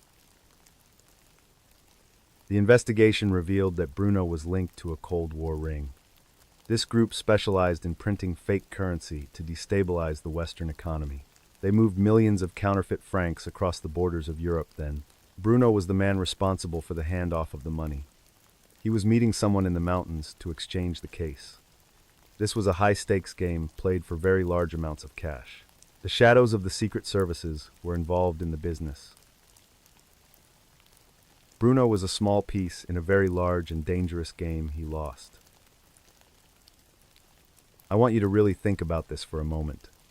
I want us to look at this case together right now. This man was a professional who lived a life of secrets. He thought he was smarter than the law and his friends. I don't know about you, but this fact is quite haunting. The very ice meant to be his grave became his tombstone. The mountains held his secret for 33 long and cold years. Imagine the killer walking away, thinking the crime was gone forever. They did not count on the world getting warmer and melting the ice away. Imagine the scene in the year 1974 on the ledge. Bruno meets a dark figure near the edge of a crevasse. He shows the briefcase and smiles, thinking the deal is done. Suddenly, the stranger pulls out a heavy pipe and strikes fast. Bruno falls to the ground and never moves a muscle again. The killer drags the body toward the deep blue ice crack. He watches as the man and the money disappear inside. He believes the ice will grow over them and hide them. He walks down the mountain and starts a new life without a worry. For 33 years, the glacier moved slowly down the rocky slope. The body was encased in a tomb of solid blue ice. The briefcase was held tight in the man's frozen grip forever. The world changed above the mountains while they stayed the same. The Cold War ended and the old rings were broken down. New borders were drawn and the old spies retired and died. But the evidence of the crime was perfectly preserved in ice. Every year, the sun took away a few inches of snow. Finally, the hand reached out into the modern mountain air again. The police found small traces of DNA on the suit jacket. They compared it to the files of known criminals from the era. They were hoping to find the person who struck the blow, but the DNA was too degraded by the moisture and time. They could not identify the person who killed Bruno that day. The trail had gone cold in more ways than one then. However, they were able to confirm the origin of the paper. The paper was linked to a secret press in East Germany. This confirmed the link to the international counterfeiting ring and foreign spies. The detectives contacted the children of the man named Bruno in Italy. They told them that their father had finally been found. The children were now grown adults with families of their own. They traveled to the mountain village to identify the personal items. They saw the silk tie and the leather shoes of their father. It was a very emotional and strange moment for them all. They finally had the answer they had waited for since childhood. Their father had not abandoned them for a new life abroad. He had been a victim of a very dark crime. The legal outcome of the case was a formal cold file. Because 33 years had passed, no one could be prosecuted. Most of the suspects from the original ring were now dead. The police closed the file as an unsolved murder in the Alps. However, the discovery changed the way they look at glaciers. They realized that the retreating ice would reveal many more crimes. The mountains are a vast archive of the secrets of man. Bruno was the first of many to be returned to us. The ice is no longer a permanent hiding place for the wicked. The story of the frozen fugitive became a national news item. It was a reminder of the dangerous world of the 70s. People were fascinated by the man in the business suit. They wondered what other secrets were hidden in the high peaks. The briefcase of fake money was placed in a museum. It serves as a reminder of a forgotten economic war. Bruno was finally given a proper burial in his hometown. He was laid to rest far away from the cold mountain. The mystery of the Alps had finally come to an end for the family. The leather of the briefcase was remarkably well preserved in ice. It was a high-end model made in a factory. Inside, the fake francs were stacked in neat and tight rows. The paper felt thick and heavy in the hands of detectives. Each note was a testament to the skill of the forgers. The detectives marveled at the effort put into the fake money. It was a level of craftsmanship that is rare today now. The case itself was a time capsule of the 70s. It held a small comb, a silver pen, and a small key. The location of the discovery was a place of beauty. The peaks of the Alps rose high into the thin air. The air was silent, except for the sound of wind. It is a place where nature is still the boss. Man is only a visitor in these high and cold places. The glacier is a living thing that moves and breathes. It took a life, and then it gave it back. The hikers who found the body will never forget it. They still look at the ice with a different eye. They know what lies beneath the white and blue snow. Think about the path of those fake paper notes tonight. They were made in a secret basement by a spy. They traveled in a briefcase to the top of the world. They spent 30 years in a tomb of solid ice. Now, they are sitting under glass in a bright room. They never bought a single loaf of bread in life. They were a weapon that failed to fire in time. The man who carried them paid the ultimate price then. His life was worth less to his friends than paper. That is the coldest part of this mountain story tonight. The leathery texture of the skin was a result of cold. The cold air and the dry ice preserved the cells. This process is known as natural mummification in the medical world. It allows the police to see things that are lost. They could see the marks on his hands and feet. They could see the expression on his frozen face clearly. He looked as if he was in a deep sleep. The preservation was a gift from the frozen mountain glacier. It allowed the truth to survive the passing of years. The mystery was solved by the mountain itself. The retreating glaciers of the Alps are a global concern. They are melting at a rate that is very alarming. As they shrink, they are giving up their many secrets. Old weapons from the world wars are being found often. The bodies of soldiers and hikers are appearing in the snow. The mountain is a witness to the history of man. Bruno was a reminder that the world is changing fast. The ice that once seemed eternal is now very fragile. We are seeing things that were never meant for our eyes. The past is melting into our present world. The process of removing the body took several long hours. The police had to melt the ice around the limbs. They used warm water and small picks to free him. They did not want to damage the leathery brown skin. It was a delicate operation at a very high altitude. The helicopter waited nearby to take the body to town. The air was getting thin and the sun was setting. They had to finish before the night became too cold. They moved the man onto a stretcher with great care. He was finally leaving the mountain after 30 years. The story of the frozen fugitive is a cold case. It is a tale of greed and betrayal and ice. A man died for a briefcase full of fake money. He was hidden by nature, but revealed by time itself. The truth has a way of coming to light, even when it is buried under feet of solid ice. Bruno is home, and his story is now known to all. The killer is likely gone, but the crime remains here. The mountains continue to stand tall and silent and white. The glacier moves on, and the secrets remain in the ice. The hikers returned to the village as the sun set. They looked back at the high peaks one last time. They saw the spot where the man had been. It was just a small dark line on the white. The wind blew, and the snow began to fall. The mountains were reclaiming the space in the cold. The story was over, but the feeling was still there. A man in a suit had finally come down. The silence of the Alps returned to the frozen peaks. The briefcase was empty, and the ice was very cold.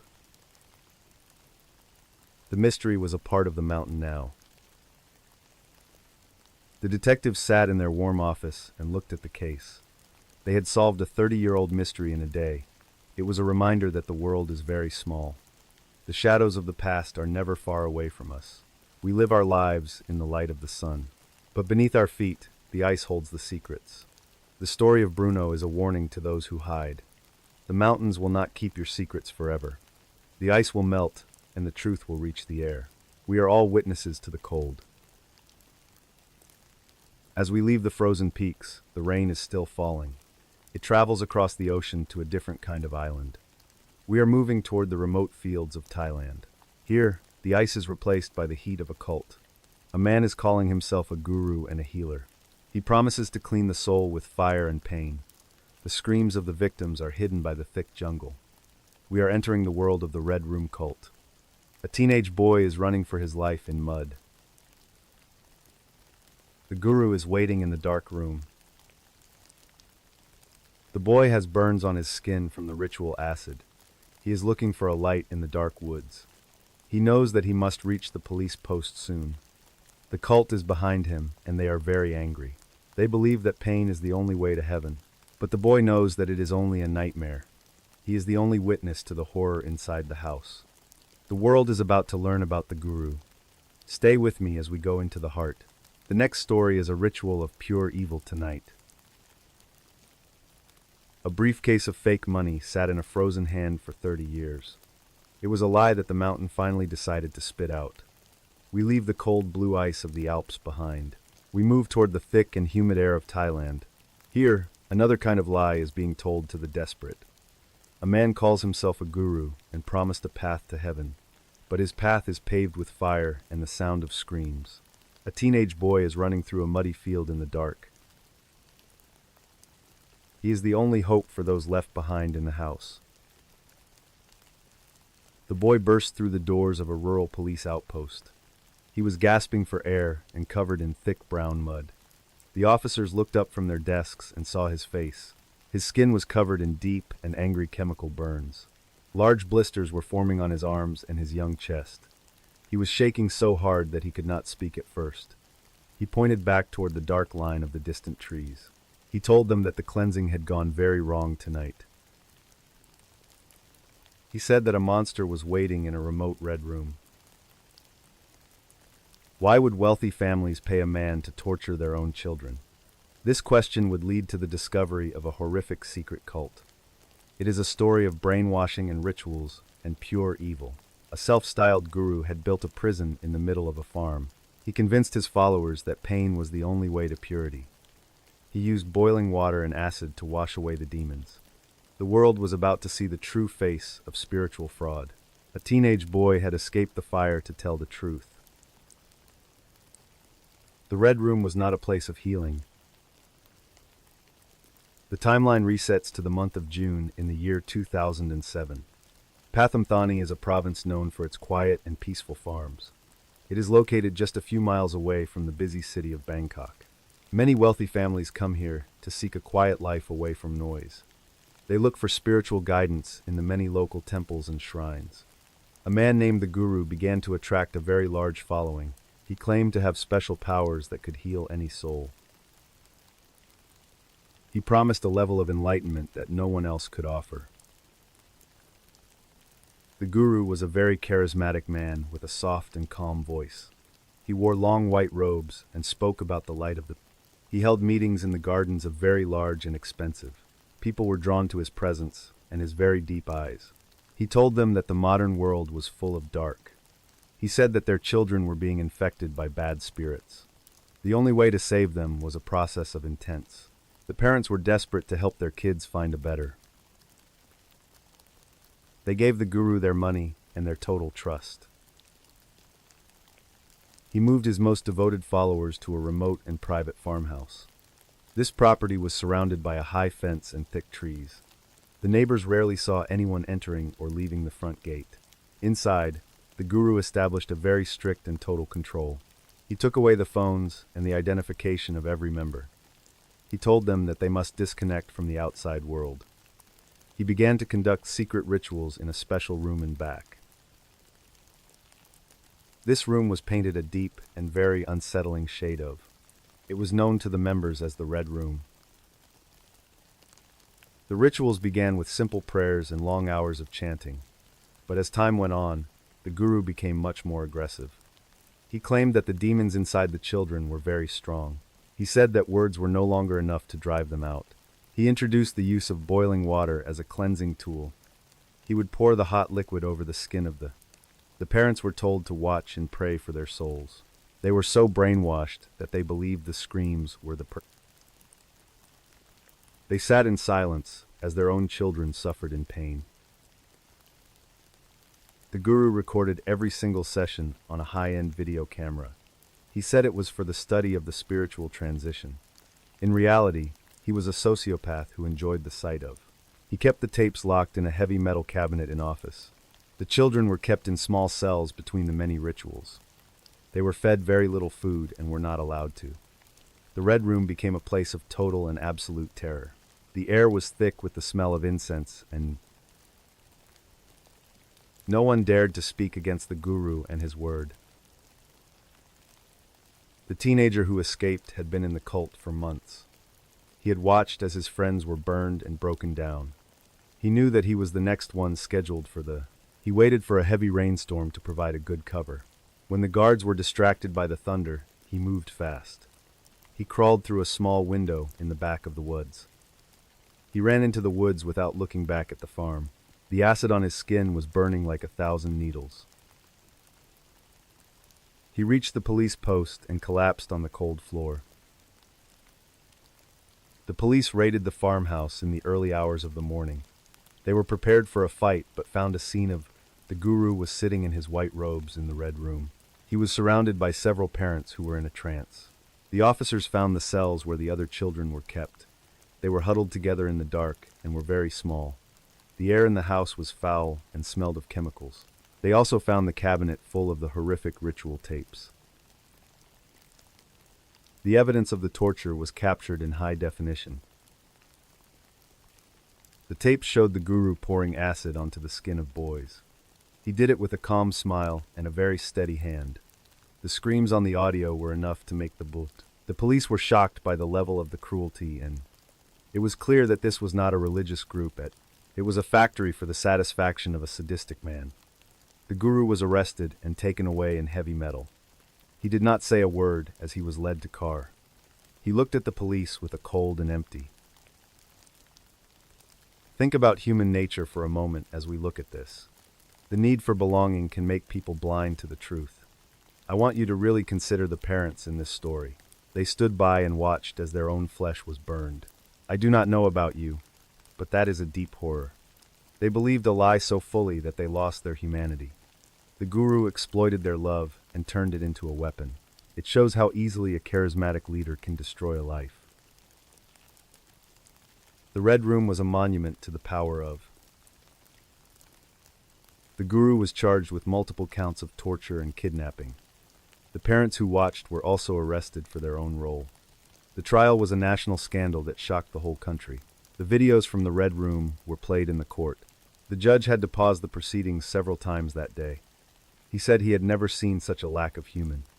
The guru was sentenced to life in a high security. The parents were given long sentences for their criminal neglect. The Red Room was finally closed and the paint was. The legal outcome was a victory for the victims of the. But the physical and mental scars will remain for a life. The children had to undergo many rounds of skin graft surgery. They also had to speak with therapists for many long years. They had to learn how to trust people again after the boy who escaped was hailed as a hero in the news. He had saved his friends from a very dark and painful. The farmhouse was eventually torn down by the local state. The land is now empty, and the trees are growing. The aftermath of the case led to a crackdown on cults. The government began to monitor the activities of spiritual groups. They wanted to make sure that no one else was being. They set up a hotline for people to report any abuse. This change has made the rural areas a bit more secure, but the memory of the guru and his Red Room remains. It is a reminder that evil can hide behind a white. We must always look past the words and see the boy is now a man, but he still has the final image of the case is a bottle of acid. It sits in a police evidence locker in a dark room. It is a simple tool that was used for a nightmare. The label is peeling, and the liquid is clear and cold. It represents the pain of the children and the guru's greed. The rain in Thailand continues to fall on the green fields. The mud of the farm has been washed away by time, but the screams in the Red Room are still heard in. We must protect the vulnerable from the predators in white. The boy who escaped is now living a quiet and safe. He has a family of his own, and he is very happy. He never speaks about the guru or the Red Room at home. He only looks at his scars when the weather is cold. He remembers the night he ran through the mud and rain. He knows that he was lucky to find the light that. He is a witness to the strength of the human spirit.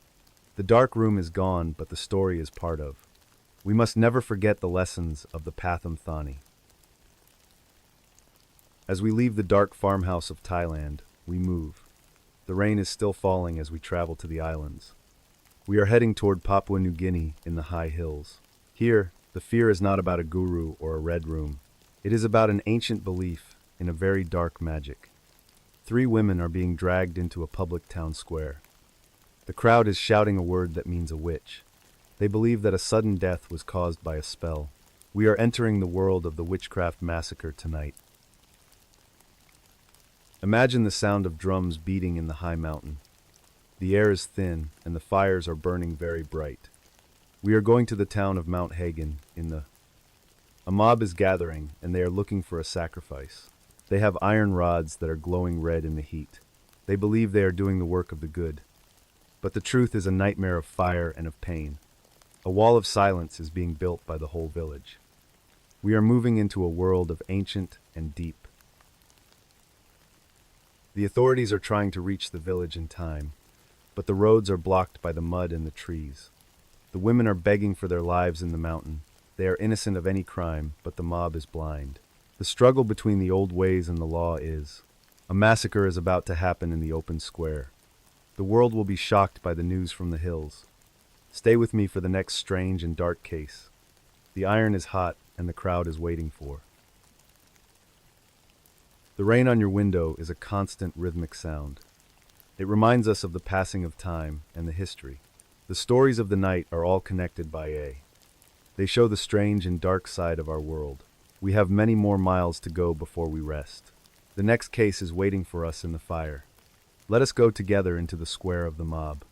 The women are waiting for a justice that is far. The world is full of strange things and people. The acid and the boiling water of the Thai farmhouse were tools of a singular man. One predator used the thin veil of spirituality to satisfy his own dark rot. But as we cross the ocean toward Papua New Guinea, the darkness grows.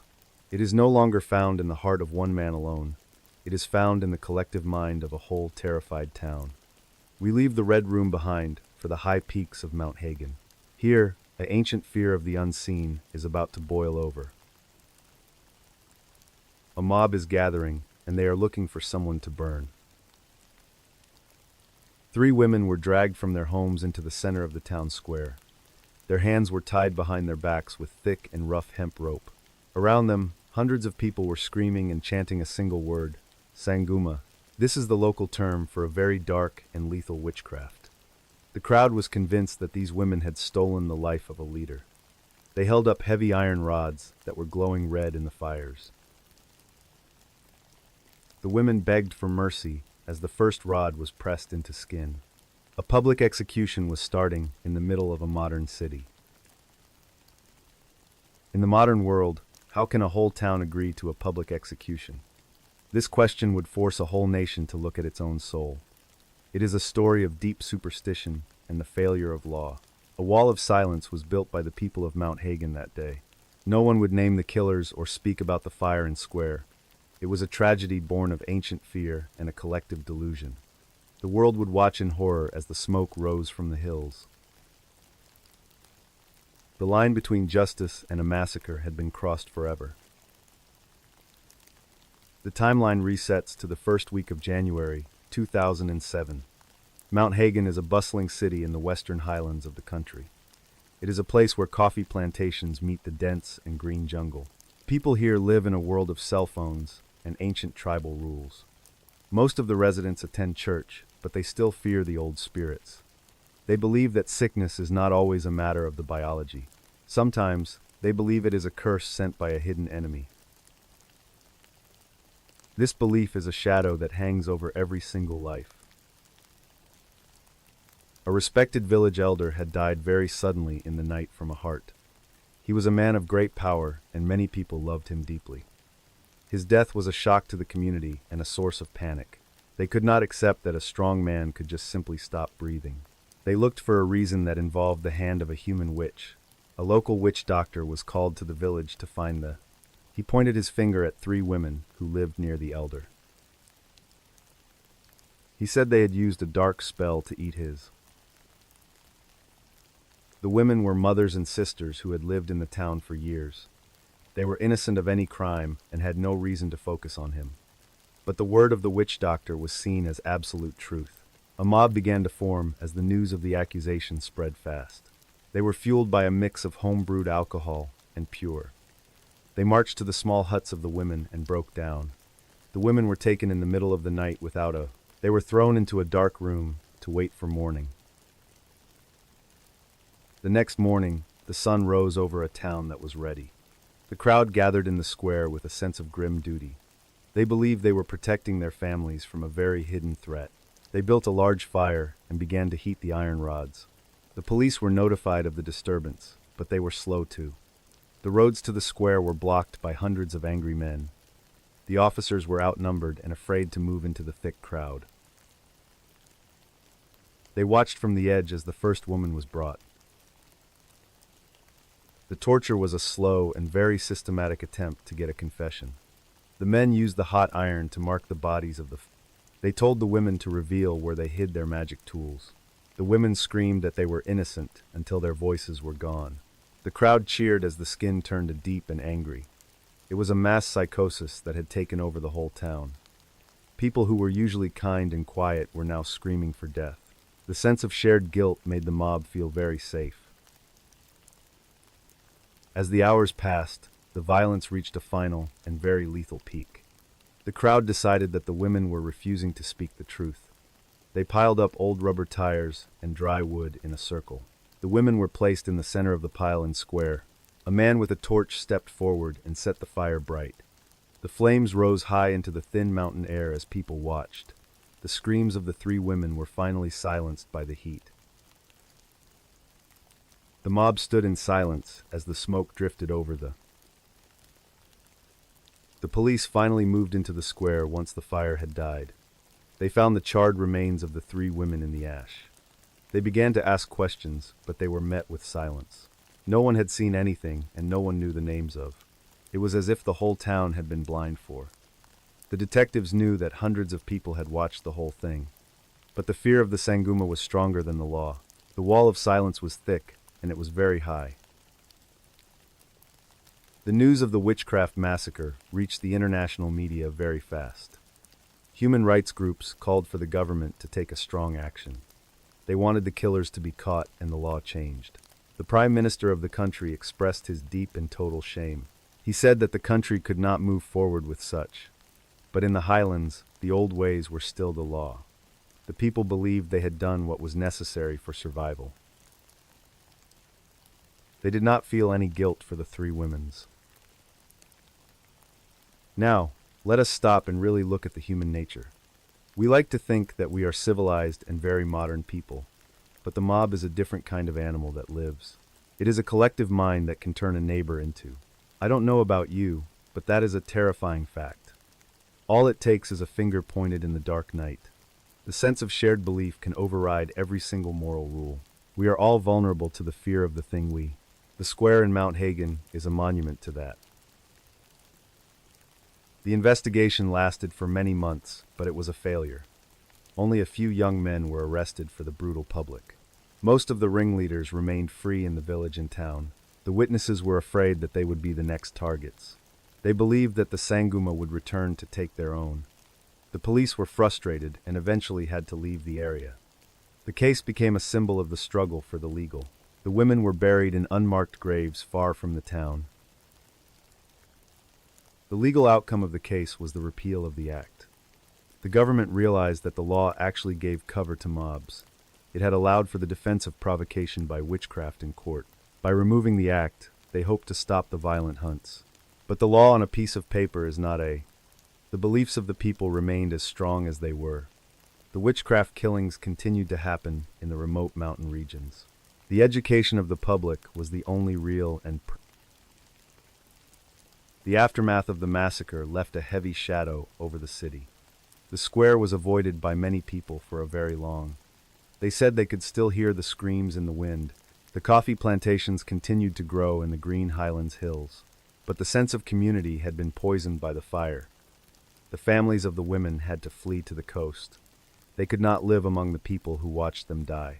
The tragedy was a stain that would never be washed. Think about the physical heat of that iron rod in the... Imagine being a person in that crowd with a camera phone. You are filming a murder while you wait for your coffee. I do not know about you, but that is a modern... The collision of technology and ancient fear is a strange thing. It allows us to watch the darkness from a safe distance. But for the three women, the darkness was very real, and they died because of a heart attack and a lie. That is the true horror of the Mount Hagen story. The final image of the case is a patch of black. It is the spot on the ground where the fire, nothing grows there now, and the soil is very hard, and it is a scar on the earth that matches the one. The wind blows through the town, and the smoke is gone. But the memory of the witchcraft massacre is still very fresh. We must fight against the darkness of the mob with. The light of the law must reach the high mountains. The women of Mount Hagen deserve to be remembered for truth. The rain on your window is a soft and rhythmic sound. It is a world away from the heat of the fire. We have seen the fear of the unseen in the pier. But the next story takes us to a different square. We are moving toward the neon lights of Las Vegas now. Here, the crime is not about magic or a communal. It is about the cold and calculated greed of a grifter. A woman who can read any poker bluff is in. She is a queen of the high-stakes gambling tables. But she is about to meet a man she cannot. Imagine the sound of slot machines and the shuffling of cards. The air is thick with the smell of expensive cigars. We are going to a luxury condo overlooking the bright strip. A professional poker player is counting her winnings for the night. She is at the top of her game and feels. But a man is watching her from across the green. He has been following her for days through the loud. He is a predator who specializes in the high-stakes games. We are entering the world of the poker queen. The investigation will reveal a trail of stolen chips and lies. It will show how a grifter gained the trust of. The locked room of the condo will hold a body. The neon lights will reflect off the cold steel of A. The woman who won it all is about to lose. The world of high-stakes gambling is a dangerous place. People will do anything for a stack of tournament chips. Stay with me for the next strange and dark case. The cards are dealt, and the killer is holding in. The stories of the night are all connected by A. They show the strange and dark side of our world. We have many more miles to go before we rest. The next case is waiting for us in the suite. Let us go together into the neon of the city. The queen is waiting for a hand she cannot win. The world is full of strange things and people. The rain is still falling on the glass of yore. We are moving toward the end of the night together. The smoke of the fire in Papua New Guinea drifts away into the thin mountain air. It leaves behind a village marked by raw and ancient fear. Now, we leave the dirt and the wood split by iron. We move toward the polished floors and the cold neon lights of Las Vegas. Here, the violence is not a public ritual for a crowd. It is a quiet and clinical calculation made in a private room. The gold here is not found in the ground, but on the green felt tables. Greed wears a suit and a very expensive watch tonight. A maid pushed her cart down the silent hallway of the luxury high-rise condo. She knocked on the heavy oak door of a corner suite, but heard nothing. When she entered, she saw the woman lying on the plush white carpet near the bed. The poker queen was perfectly still, and her hands were tied behind her. Her throat had been slit with a very sharp and surgical precision. The safe in the wall was wide open and completely empty of its contents. Hundreds of thousands of pounds in cash and chips were gone. It was a cold scene. She was a woman who could read any bluff at the high-stakes table. She had spent her whole life spotting the smallest of human lies. Yet, she had missed the predator, who was sitting right next to her. She let a killer into her home because she believed his story. The game she was playing was much more dangerous than any poker hand. She thought she was the one in control of the situation, but the man in the shadows was holding the ultimate card. Her final bet would cost her everything she had earned. The date was September 8, 2007, in the city of Las Vegas. The strip was glowing with millions of bright and flickering neon lights. It was a place where dreams were made and destroyed every single hour.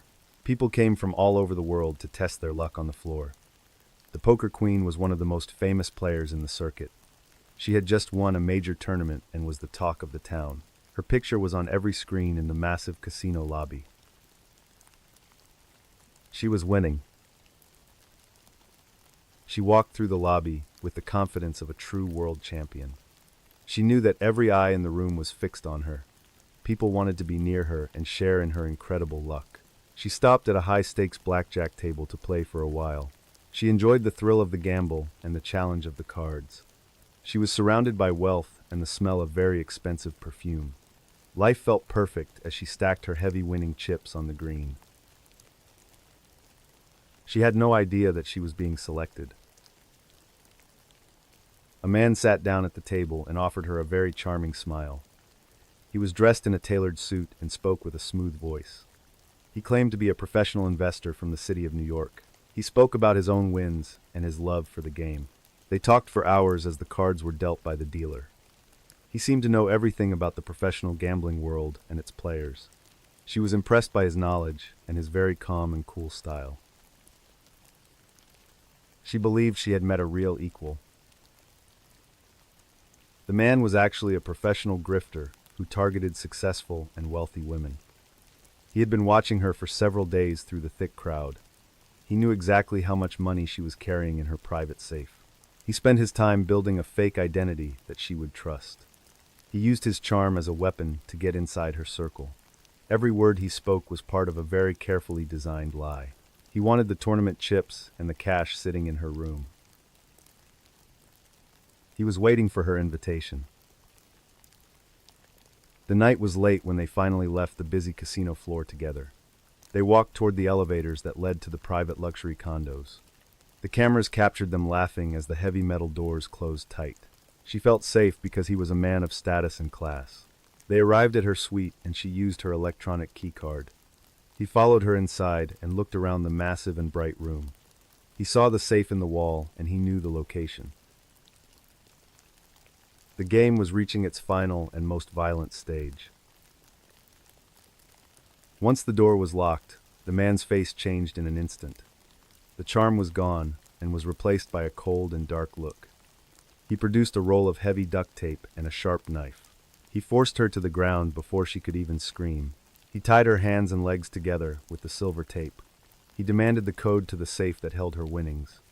She realized that she had been played by a master of deceit. She gave him the numbers to save her own life. But the man had no mercy. The grifter opened the safe and filled a bag with the cash. He took the high-value tournament chips that were worth a fortune. Then, he turned back to the woman lying on the white carpet. He used the knife to end the life of the queen. It was a silent and very clinical act of pure greed. He wiped down every surface to remove any sign of his presence. He walked out of the suite and took the stairs down. He disappeared into the neon lights of the busy Vegas night. He felt like a winner. The Las Vegas Police Department arrived at the scene the next morning.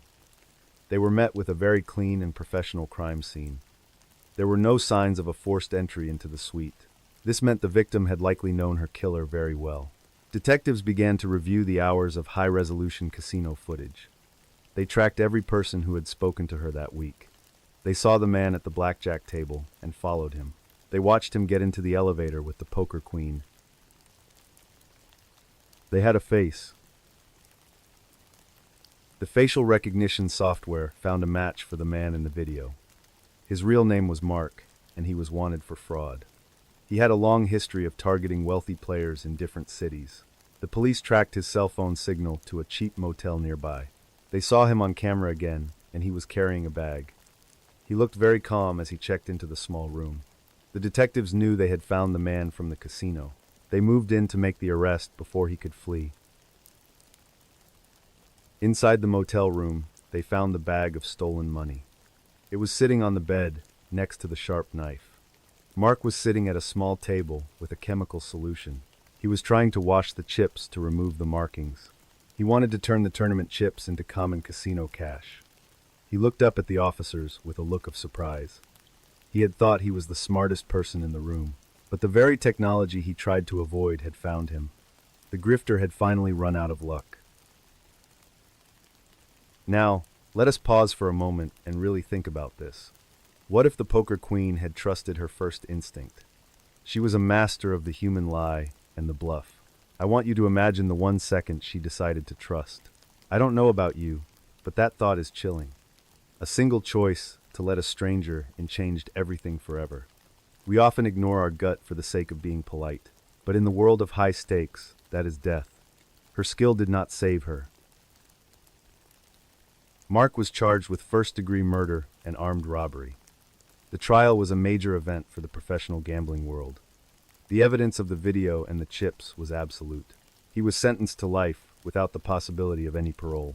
The judge called him a predator who haunted the shadows of Vegas. He would spend the rest of his life in prison. He would never sit at a green felt table again. The grifter had lost the final and most important game. He was taken away in chains to his cell. The gambling world mourned the loss of a true legend. The poker queen was a pioneer for women in the sport. Her death led to a massive increase in casino security. High rollers are now given private guards to their rooms. The casinos use even more cameras to track every single person. The luxury condos are now much more like high-security vaults. The neon lights of Las Vegas continue to flicker and shine, but the memory of the queen is a dark shadow. The game goes on, but the stakes are higher. Mark had spent years perfecting his role as a wealthy man. He studied the mannerisms of the elite and the powerful people. He knew which brands of clothing to wear and which watches. He could speak about fine wine and international stocks with ease. This allowed him to move through the highest circles of society. No one ever suspected that he was a thief and murderer. He was a master of the long game and the lie. He viewed the world as a place filled with marks. He was the hunter tonight. The safe in the condo was meant to be unbreakable. It was made of reinforced steel and had a complex code. The poker queen had trusted the machine to keep her safe. But a safe is only as strong as the person inside. When the knife was at her throat, the steel meant nothing. The grifter knew that fear was the ultimate key to the door. He watched as she typed in the numbers with shaking hands. He took the cash that represented years of her hard work. He took her pride and her joy.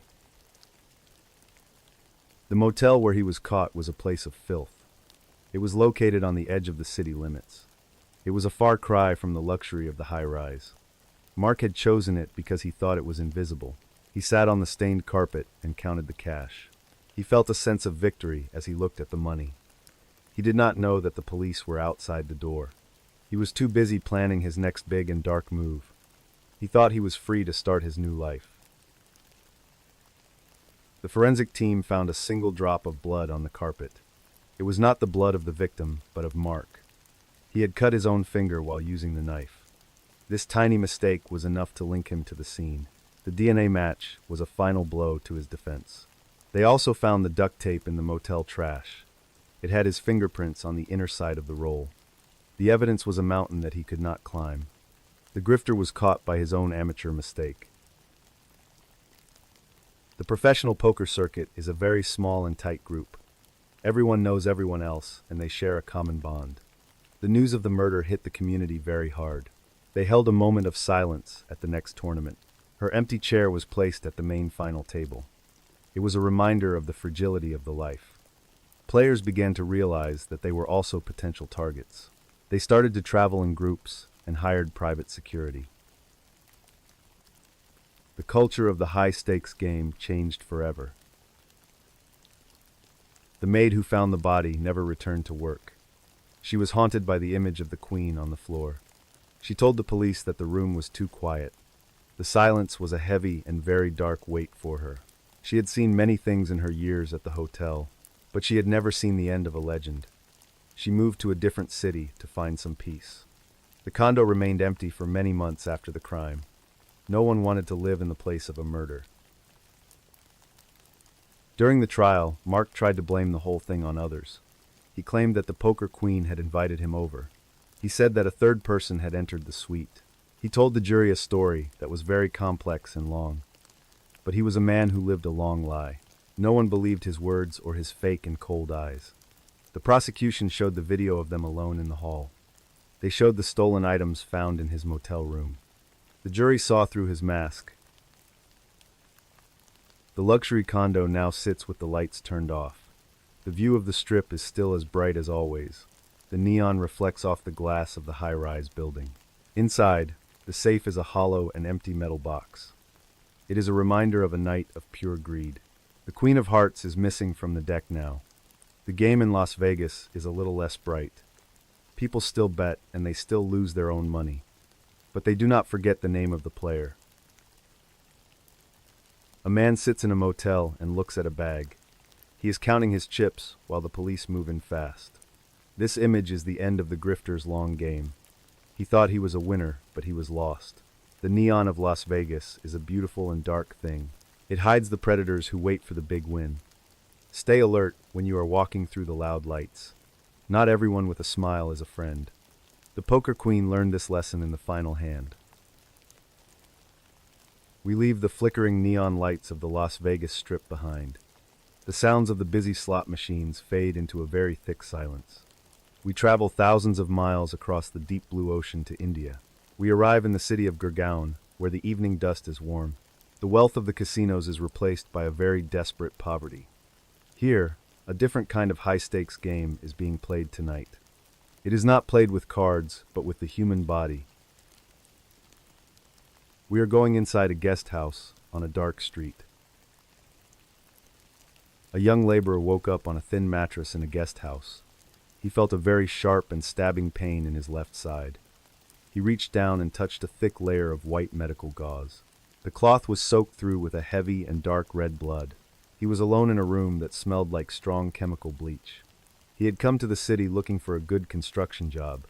He was promised a high salary and a free place to sleep. Now, he could barely move his body or even draw a breath.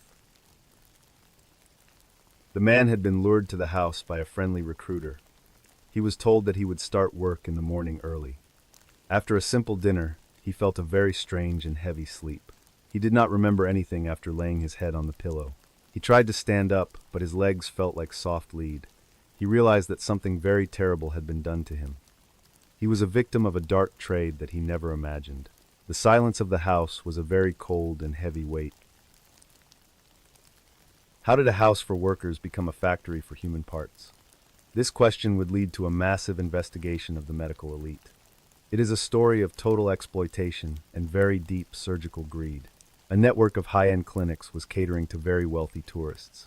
They were buying life from the poor who had nothing to give. The Kidney King was running a conveyor belt of illegal operations. He viewed human beings as a source of parts for his profit. The world was about to learn about the Gurgaon kidney scandal. The timeline resets to December in the year 2007. Gurgaon was a city of glass towers and very deep and dark alleys. It was a place where the rich lived next to the poor. Thousands of laborers arrived every day from the small rural village areas. They were looking for a chance to feed their many hungry families. They were vulnerable to the promises made by the men in suits. They did not know that a predator was watching the bus stations. A man named Amit Kumar was looking for a specific type. Amit Kumar was a man who lived a life of extreme luxury. He owned several large properties and drove very fast and expensive cars. He was not a doctor, but he acted like a god. He had built a global network of patients who needed a kidney. They were willing to pay thousands of pounds for a new life. He realized that the laborers were the perfect source of the parts. He could buy a kidney for a small and cheap price. Then, he would sell it for a fortune to the wealthy. The operation was run with the precision of a large and busy factory. The recruiters would find men who were strong and very healthy looking. They would offer them jobs as drivers or as security guards. The men were taken to secret guest houses in the quiet suburbs. There, they were drugged and taken to a basement surgical suite area. The doctors were paid huge sums to perform the secret and illegal. They worked quickly to remove the organ and sew the skin shut. The victim would wake up alone and very incomplete. The investigation began when a laborer escaped and reached a local station. He told the police about the guest house and the blood. At first, the officers did not believe his very strange story. They thought he was just a man looking for some fast money. But more men arrived with the same marks on their bodies. They all described the same man who had offered them the police realized that a massive crime was happening They began to monitor the clinics and the high-end hotels. Detectives used secret surveillance to watch the clinics in the city night. They saw expensive cars arriving with foreign plates from the airport area. Wealthy patients were being taken inside the buildings under the cover. They found that the records of the surgeries were all being. The names of the donors were missing from the official state. The police knew they had to find the man at top. They began to trace the bank accounts of the medical staff. Every path led back to the man known as Amit Kumar. I want us to pause for a minute and look at this. Imagine waking up in a room and feeling a part missing. You came here to work and save your family from poverty. Instead, you were treated like a piece of meat for sale. I don't know about you, but that is a nightmare. This man used his power to steal from the most vulnerable. He saw their bodies as a way to buy more cars. I want you to really think about the peer perspective here. This could be any one of us in the dark. The police raided a fleet of black SUVs at a clinic. They found Amit Kumar trying to flee the country with cash. He had bags full of different currencies from all over the world. The officers also found a list of the international transplant tourists. They were people from the West who had paid for organs. The Kidney King was caught in a trap of his greed. He tried to bribe the officers with £1,000,000. But the law had finally reached his quiet and dark office. He was taken into custody in the morning light. The legal outcome for Amit Kumar was a long time coming. He was charged with human trafficking and the illegal transplant of. The trial exposed the dark reality of the global organ trade. He was sentenced to many years in a high-security prison. The court also ordered the closure of all his many clinics. The laborers were given medical care and some small financial help, but they would never be the same men as before then. They carried the scars of the Gurgaon scandal on their bodies. The aftermath of the case led to strict new medical laws. The government began to regulate the transplant clinics with very high. Every donor must now be a verified relative of the patient. This change has made it much harder for the traffickers today. But the demand for organs is still very high and growing. The black market continues to hunt for the poor and desperate. The guest houses in Gurgaon are now quiet and very empty. But the memory of the Kidney King remains a warning. The laborers returned to their villages with a very heavy heart. They told their stories to warn others about the big city. They spoke about the friendly recruiters and the white medical gauze. The silence of the rural nights was a comfort to them. They were alive, but they felt a deep and empty space. The body is a temple that should never be for sale. The world learned a hard lesson from the Gurgaon scandal then. We must protect the poor from the greed of elite. The final image of the case is a surgical scalpel blade. It reflects the clinical lights of a dark and secret room. It is a tool meant for healing but used for theft. The red blood has been washed away by the white bleach. The man who woke up missing a part is now home. The rain in India falls on the dust of Gurgaon. The stories of the night are reaching their final quiet end. We have traveled far through the dark and strange cases. Now, it is time for us to find peace. Thank you so much for spending your time with me tonight. We have gone through many dark and strange stories from around. I hope these cases have made you think about the world. Your support means everything to me, and I'm very grateful. Please remember to subscribe and hit the bell for more stories. It helps the channel grow and allows me to keep going. I really appreciate every single one of you being here today. You are the reason I tell these stories every single. Now, I want you to get very comfortable where you are. Close your eyes if you want to drift off to sleep. The rain is still falling softly against your window glass today. You are safe and warm inside your own quiet and locked. The stories of the night are over and the peace. Imagine the rhythmic sound of the drops on the hard surface.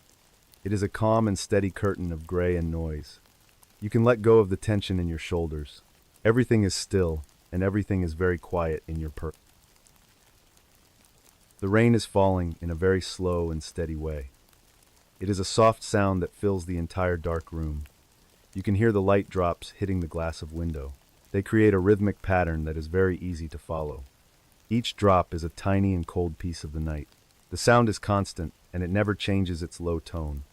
It is like a heavy blanket of sound over your bed. You can feel the weight of your blankets on you. Your breathing is becoming very slow and very steady now. The room is warm, and the air is very still tonight. You can feel the softness of the pillow under your head. The gray noise of the rain is the only sound here. It washes away the thoughts of the day and the cases. You are moving into a place of total and absolute rest. The world outside is dark, and it is very rainy today, but you are in a sanctuary of peace and deep quiet. Every muscle in your body is starting to feel heavy. You are sinking deeper into the comfort of your warm. Imagine the water running down the outside of the window glass. It creates small rivers that dance in the light of street. The sound is like a whisper from the very dark clouds. It tells you that it is time to close your. You are safe from the strange and the dark things. The rain will stay with you until the morning sun comes. It is a friend that keeps the world away from you. You can listen to the rhythm and let your mind. The peace of the night is yours to keep forever. The blankets are heavy and they feel very soft and warm. Your feet are tucked in and your hands are very still. The rain is a song that has no words or music. It is just the sound of nature at rest in night. You can feel your heart beating in a very slow. The darkness is a soft and gentle space for your rest. You are floating on a sea of gray and soft noise. The cases are gone and the truth is far away. You are in the now and you are very. Listen to the steady beat of the rain on the roof. It is a slow and calming vibration in the very air. You can feel it in the wood and the stone. It is a deep and ancient sound that we all know. It brings a sense of security and a deep comfort here. You are not alone in the dark of the rainy night. The rain is a constant presence that will not leave you. You can trust the sound to guide you into sleep. Your eyes are very heavy and they want to close. The world is sleeping under the soft and gray curtain of. The trees are wet and the grass is very cool now. The animals are huddling together in their warm and dry dens. Everyone is seeking the peace that the rain brings to us. You are a part of this global and quiet night rest. There is no need to think or to worry about. The rain has taken the burden from your tired and mind. You can just be here in the warmth of bed. The night is a long and very gentle embrace. Slowly, the sounds of the world begin to fade away now. The rain becomes a distant and very soft and low hum. You are drifting into a dream that is light and the darkness is a soft velvet that covers your whole soul. You are safe and you are loved and you are quiet. The morning is many hours away from this very dark moment. You have all the time in the world to rest. The rain will keep the watch over your house tonight. You can finally let go and fall into the final drop of rain hits the glass with a soft. It is the end of the story and the start. The peace is total and the silence is very deep. You are asleep in the warmth of your own home. The night is over and the rest is very good. Sleep now and dream of the light and the soft. The rain is your lullaby and your very quiet friend. Good night and sleep well in the heart of the night. The world is still and the rain is very. You are at peace in the heart of. The clinical halls of Gurgaon were built on the promise of healing. Patients traveled thousands of miles to find a new lease on life. Even in that dark trade, the goal was survival for the wealthy. But as we leave India, the medical lights fade into a frozen night. We travel to the Siberian city of Tomsk, where a family is gathering. They are sitting down for a dinner meant to celebrate love and care. This holiday meal should be the ultimate symbol of safety and warmth. But tonight, the dinner table will become a place of total slaughter. The wooden axe handle felt cold and heavy in Sergei's rough hands. He stood in the kitchen doorway and watched his family eating their meal. Red candles flickered on the table and cast long shadows on the walls. His wife was laughing at a joke made by her mother. The two children were busy eating their favorite holiday treats and sweets. Sergei took a deep breath and stepped into the light of the. He did not say a word as he raised the heavy. The first strike was silent and it was very fast and. The celebration was over in a heartbeat. How does a celebratory dinner become a bloodbath in a single heartbeat? This question would haunt the people of Siberia for many long years. It is a story of a mind breaking under a heavy. A man turned his home into a house of horrific death. He believed he was protecting his family from a very dark. The holiday of love became a night of pure and absolute. The world would look at Tomsk with a sense of total. Sergei was a man who lost his way in the. The axe was his only answer to his deep. The timeline resets to February 14, 2007, in Tomsk. This city is one of the oldest and coldest in Siberia. The winter air was a freezing and very sharp physical weight. Massive piles of white snow lined the quiet streets of the. People stayed inside their warm wooden homes to avoid the frost. Sergei was a man who worked hard to provide for family. He had a wife and two young children who his mother-in-law also lived with them in the. Life seemed normal to the neighbors on the quiet street. Sergei was known as a quiet and very hard-working man by. He spent his days working at a local industrial factory plant. He would come home and play with his kids every. His wife was a kind woman who kept the house. They were a typical family living in the heart of. No one saw the darkness that was growing inside of Sergei. He was a man of few words, and he kept. But the pressure of life was starting to take a weight. The silence in the house was becoming a heavy weight. The trouble began when Sergei lost his steady job at factory. The economy was difficult, and the plant had closed its doors. He felt a deep sense of shame and a total. He did not know how he would feed his young. He began to spend his days drinking heavy and cheap. The alcohol clouded his mind and made him very dark, and he stopped talking to his wife and his many friends. He sat in the dark and listened to the wind. He felt like a failure in his own warm home. The chronic alcoholism triggered a very strange and dark mental delusion. Sergei began to believe that a predatory force was hunting family.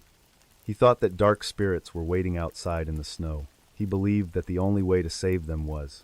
He started to carry a wood-splitting axe around the wool. His wife was worried, but she thought he was just. She did not know that his mind had completely broken down. He was living in a world of shadows and deep. The axe was his only friend in the dark night. Valentine's Day arrived, and the family wanted to celebrate the day. They hoped that a nice dinner would lift Sergei's dark mood. The wife spent all afternoon cooking a very large and she set the table with red candles and fine white. The mother-in-law helped with the two young children. They were all excited to have a happy and quiet. They did not know that Sergei had a different plan. He had been sharpening the axe in the cold shed. He believed the predators were coming for them tonight. The dinner began with a sense of hope and light laughter.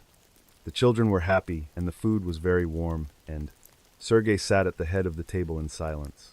He did not eat a single bite of the holiday. He just watched his family with a look of pure. He could hear the voices in his head telling him. They told him that the end was coming for them. He stood up and walked into the kitchen to get. The family thought he was just getting more water for. They did not see the heavy axe in his hand. Sergei walked back into the dining room with the axe raised. He struck his wife first while she was still smiling there. Then he turned on his mother-in-law with the pot. The children screamed and tried to run toward the back door. But Sergei was faster, and his mind was completely gone now. He killed both of his children in a matter of. The room was filled with the smell of blood, and he had saved them from the predators in his own. He stood over the bodies with a sense of peace. After the killings, Sergei moved through the house with a torch. He poured gasoline over the wooden floors and the heavy furniture. He wanted to burn the house to hide the bodies. He believed the fire would purify the souls of his family. He struck a match and watched the flames grow very. The heat was a comfort to him in the cold. He walked outside and stood in the deep white snow. He watched as his home began to burn into the He felt that his mission was finally and totally done. The neighbors saw the orange glow of the fire and they called the fire department and ran toward the burning. They saw Sergei standing in the snow with the axe. He looked perfectly calm and did not move a single. The firemen arrived and began to fight the massive flames. They found the bodies of the family inside the dining. They were shocked by the level of the violence there. The police moved in to arrest Sergei in the white. He did not resist and he spoke in a whisper. The interrogation room was cold, and the lights were very bright. Sergei sat across from the detectives with a blank look. He told them about the predators and the dark spirits. He said he had to kill his family to protect. The detectives realized they were dealing with a broken mind. They ordered a psychiatric evaluation of Sergei by the state. The doctors found that he was suffering from a delusion. He truly believed he was a hero in his nightmare. The axe was his tool of salvation for his family. Now, I want you to really think about this for. Sergei was a man who loved his wife and kids. He spent his whole life working to keep them safe. But that very love was twisted by a dark delusion. I don't know about you, but that is deep. The deep irony is that the protector became the predator. The very person they trusted was the one with axe. It is a chilling reminder of how fragile one broken thought can turn a home into a tomb. Sergei thought he was saving them from the dark. The legal outcome of the case was a final judgment. Sergei was found to be legally insane during the trial. He was not sent to a common prison for his. Instead, he was committed to a high-security psychiatric hospital. He would spend the rest of his life behind bars. The court noted that he was a danger to himself. He would never be allowed to walk the streets again. The family was gone, and the house was a ruin. The justice system had done all that it could do. The aftermath of the massacre left a stain on Tomsk. The city was shocked by the details of the holiday. People began to talk about the dangers of heavy alcohol. The local government took a very bold and sudden action. They implemented a temporary ban on heavy spirits during holidays. They wanted to prevent another tragedy born of the drink. The ban was a controversial move, but it saved lives. The people of Tomsk learned a very hard lesson then. The bottle can be as deadly as any axe. The children of the neighborhood still avoid the empty lot. They say they can feel the cold in the air. The house is gone, but the memory is still there. Sergei is a ghost in a hospital, far away now. He still talks to the predators in his own head. He believes he is a hero who did his duty. The world sees him as a monster with an axe. The truth is somewhere in the middle of the dark. A man broke and he took his world with. The snow continues to fall on the Siberian city. Sergei's descent into madness was a slow and quiet process. It started with a lost job and a dark bottle. It ended with a red candle and a sharp blade.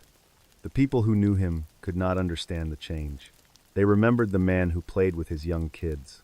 They did not see the man who sharpened the axe. It is a reminder to watch those we love closely. Sometimes the darkness is closer than we think in night. The wind blows through the trees and the ice.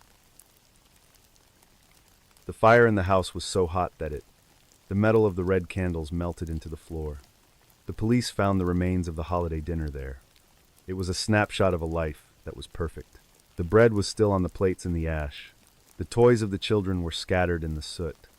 It was a heartbreaking sight for the whole team. They had seen many things, but this was the worst. A whole family was gone in a single holiday night.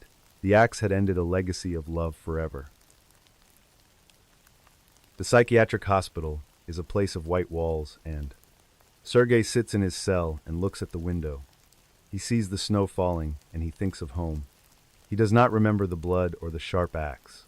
He only remembers the faces of his wife and kids. He believes they are waiting for him in the light. The doctors watch him and they write their many. They know that he will never be whole again then. He is a prisoner of his own broken mind. The story of the Valentine axe murderer is done. As we leave the frozen streets of Tomsk, we travel. The rain is still falling as we move toward. We are heading toward the final story of the night. We are going to the world of a master fraud. A man has created a golden legend for the rich. He is selling a Buddha that is made of gold. But the truth is hidden under a layer of. People are losing millions to a man with many names. We are moving into the world of the golden. Stay with me as we see the final heist. The rain on your window is a constant rhythmic sound. It reminds us of the passing of time and the history. The stories of the night are all connected by they show the strange and dark side of our world. We have one more mile to go before we rest. The final case is waiting for us in the temple. Let us go together into the light of fraud. The Buddha is waiting for a truth that is far. The world is full of strange things and people. The night is almost over for us all tonight. The freezing wind of Siberia carries the scent of pine and heavy snow. It is a world of sharp white ice and very long nights. But as we move south, the air begins to change its weight. We leave the wooden homes behind and travel toward the humid coast. The snow turns into a warm rain that falls on the jungle. We are heading into the heart of a busy city in Thailand. Here, the wealth is measured in ancient gold and heavy stone statues.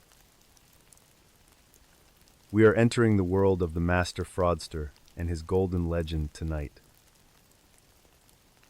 A wealthy collector stood in his private gallery and looked at a statue. It was a massive Buddha that was supposed to be made of gold. He had paid £2 million to secure this ancient and rare treasure. The lights in the room were soft and made the metal glow. He reached out to touch the smooth surface of the gilded seated figure. Suddenly, a small piece of the gold paint flaked off under his hand. He saw a dull and gray layer of lead hiding underneath the surface. His heart sank as he realized that he was cheated. What is the price of faith when it is used for a heist? This question would lead to the discovery of a massive and global fraud. It is a story of a master con man and his lies. He used the history of the world to steal millions from the rich. People believed they were buying a piece of the ancient spiritual past. Instead, they were buying a hollow shell filled with heavy and cheap metal. The con man was a shadow who moved through the elite circles.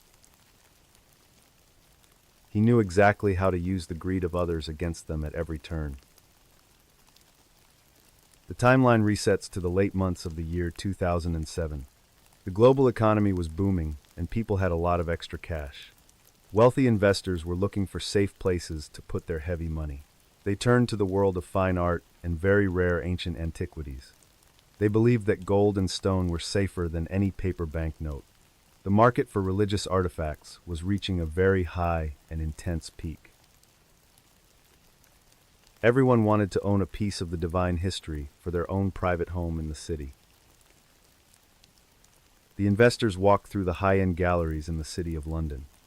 They attended private auctions where the air was thick with the smell of wealth. They spoke about the provenance of the pieces and their historical value to man. These were people who prided themselves on their sharp and very keen eyes. They hired experts to check the items for any signs of modern fraud. Life was good, and the future looked as bright as a gold coin. They did not know that a hunter was already among them in the gallery room. A man with a very calm and smooth voice began to tell a story. He spoke about a legendary lost city that was hidden in the jungle. He claimed that he had discovered a temple filled with ancient golden statues. He showed photographs of a massive Buddha that was covered in deep mud. He said that the piece was solid gold and weighed 500 pounds. The story was so detailed and so perfect that people began to listen. He had created a legend that was too good to be true for the many rich buyers. The con man produced old maps and forged documents from the colonial era. He claimed that the statue had been hidden to save it from war. He used a fake identity and a series of very complex shell companies. He offered a limited number of investors a chance to buy the piece. They would have to pay a massive deposit to secure the secret deal. The con man acted like he was doing them a very big favor. He played on their desire to own something that no one else had in their collection of gold. The statues were delivered to the galleries in heavy and reinforced wooden crates. They looked exactly like the ancient items from the many history books. The gold was actually a very clever mix of lead and spray paint. The con man had used chemicals to create a fake and ancient patina. He had even added small bits of real gold to the outer surface. To the naked eye, the pieces looked absolutely real and very valuable. The investors handed over millions of pounds in cash and bank transfers that night in the office. The investigation began when a gallery owner decided to test the metal density. He noticed that the weight of the statue did not match the gold. Real gold is much heavier than the lead used in the fake pieces. He contacted the police and reported the suspicious nature of the large item. The authorities realized that they were dealing with a very high-level con. They began to track the money through the web of foreign bank accounts. They found that the con man had used 10 different names to hide his true identity. The con man was a ghost who left no trail of physical evidence behind. He had used actors to play the roles of local temple guards. He had rented private jets to give the impression of extreme wealth. He moved from city to city and never stayed in one spot. The police tracked him to a luxury hotel in the city of Bangkok, but by the time they arrived, the room was already empty and quiet. He had vanished into the humid night with the millions of pounds. The detectives were left with nothing but an empty suite. The forensic lab examined the statues under a very high-powered microscope lens. They found that the lead had been cast in a modern factory. The ancient mud on the base was just a mix of coffee grounds. The chemical wash used to age the metal was a common industrial acid.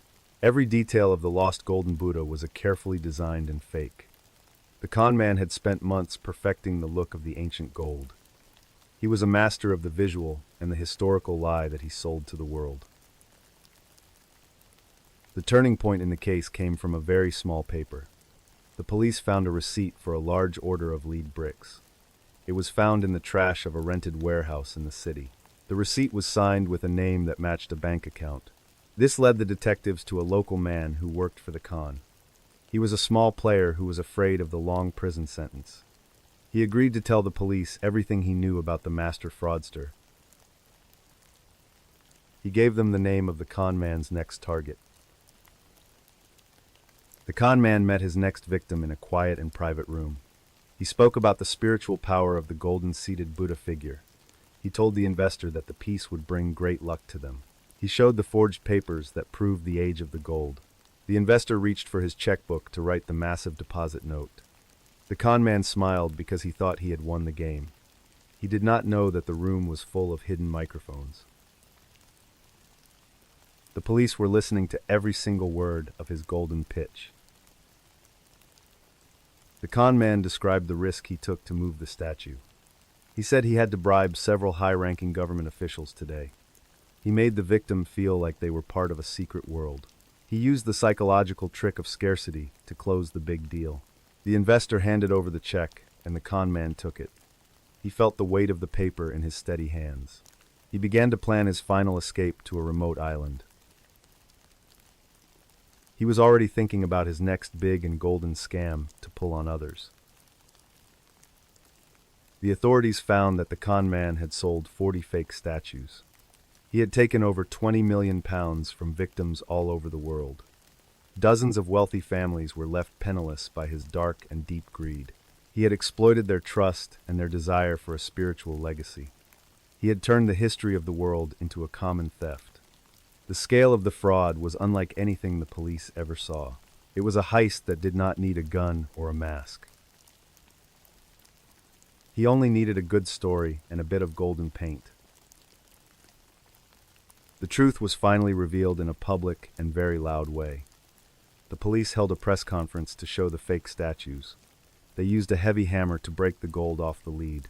The world saw that the ancient treasure was just a lie. The con man's empire of gold turned into a pile of junk. He had no more legends to tell and no more names.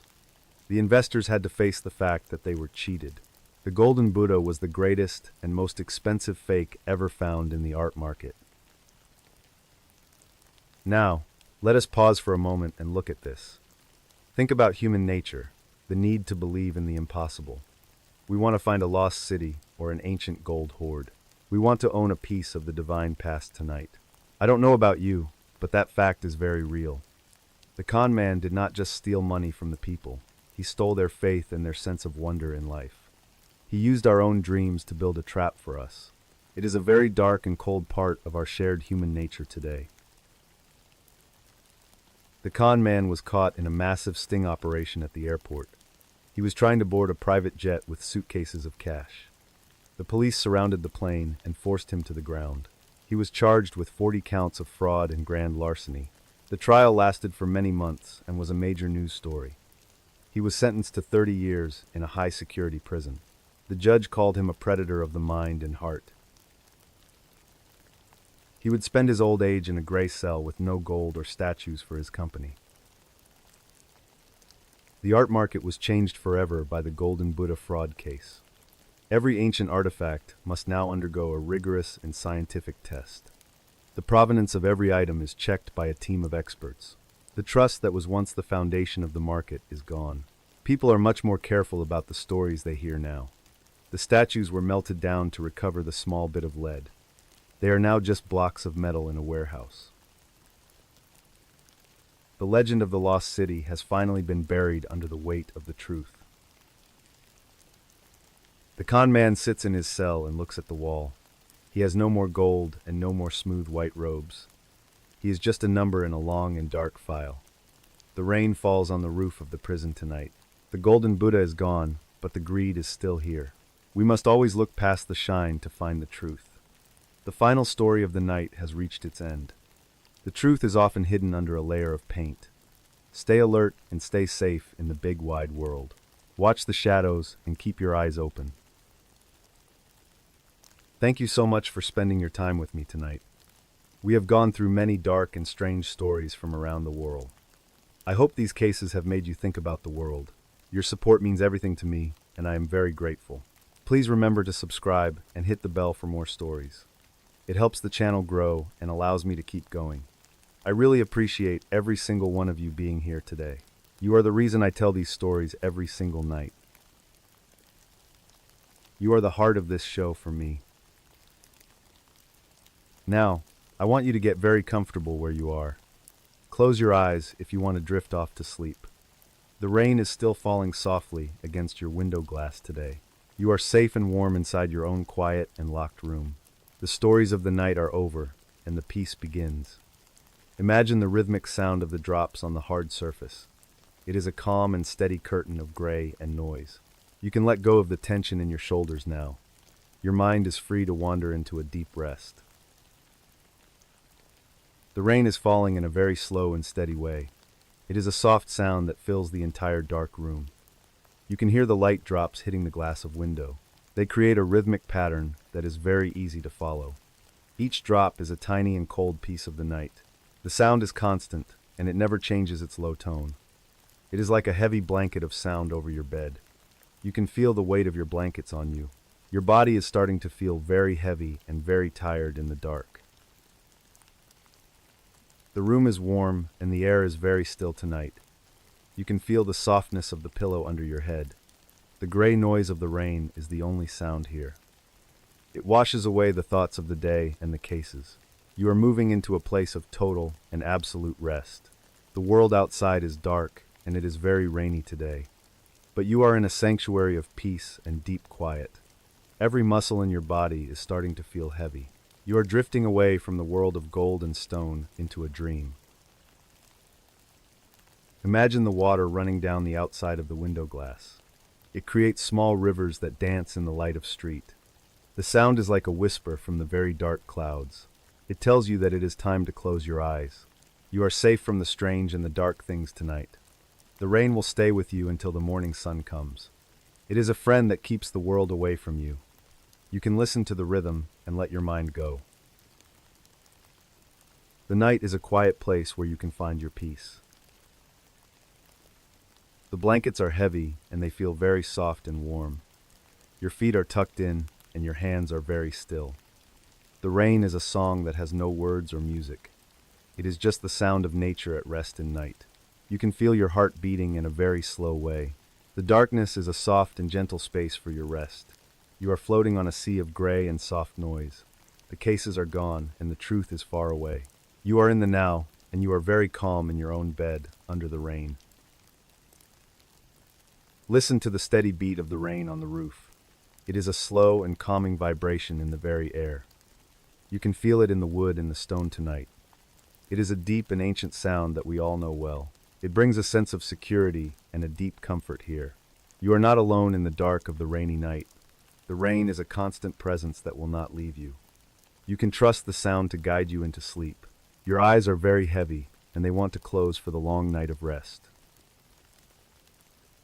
The world is sleeping under the soft and gray curtain of rain. The trees are wet and the grass is very cool now. The animals are huddling together in their warm and dry dens. Everyone is seeking the peace that the rain brings to us. You are a part of this global and quiet night rest. There is no need to think or to worry about tomorrow. The rain has taken the burden from your tired and weary mind. You can just be here in the warmth. The night is a long and very gentle embrace for your soul to find rest. Slowly, the sounds of the world begin to fade away now. The rain becomes a distant and very soft and low hum. You are drifting into a dream that is light and calm. The darkness is a soft velvet that covers your whole soul. You are safe and you are loved and you are quiet. The morning is many hours away from this very dark moment. You have all the time in the world to rest tonight. The rain will keep the watch over your house. You can finally let go and fall into the deep sleep of the night and the rain. The final drop of rain hits the glass with a soft sound. It is the end of the story and the start of rest. The peace is total, and the silence is very deep now. You are asleep in the warmth of your own home tonight. The night is over, and the rest is very good. Sleep now and dream of the light and the soft things. The rain is your lullaby and your very quiet friend. Good night and sleep well in the heart of the night. The world is still, and the rain is very soft. You are at peace in the heart of the night. Note: some elements of this story have been creatively adapted and fictionalized to add dramatic effect and make the story more compelling.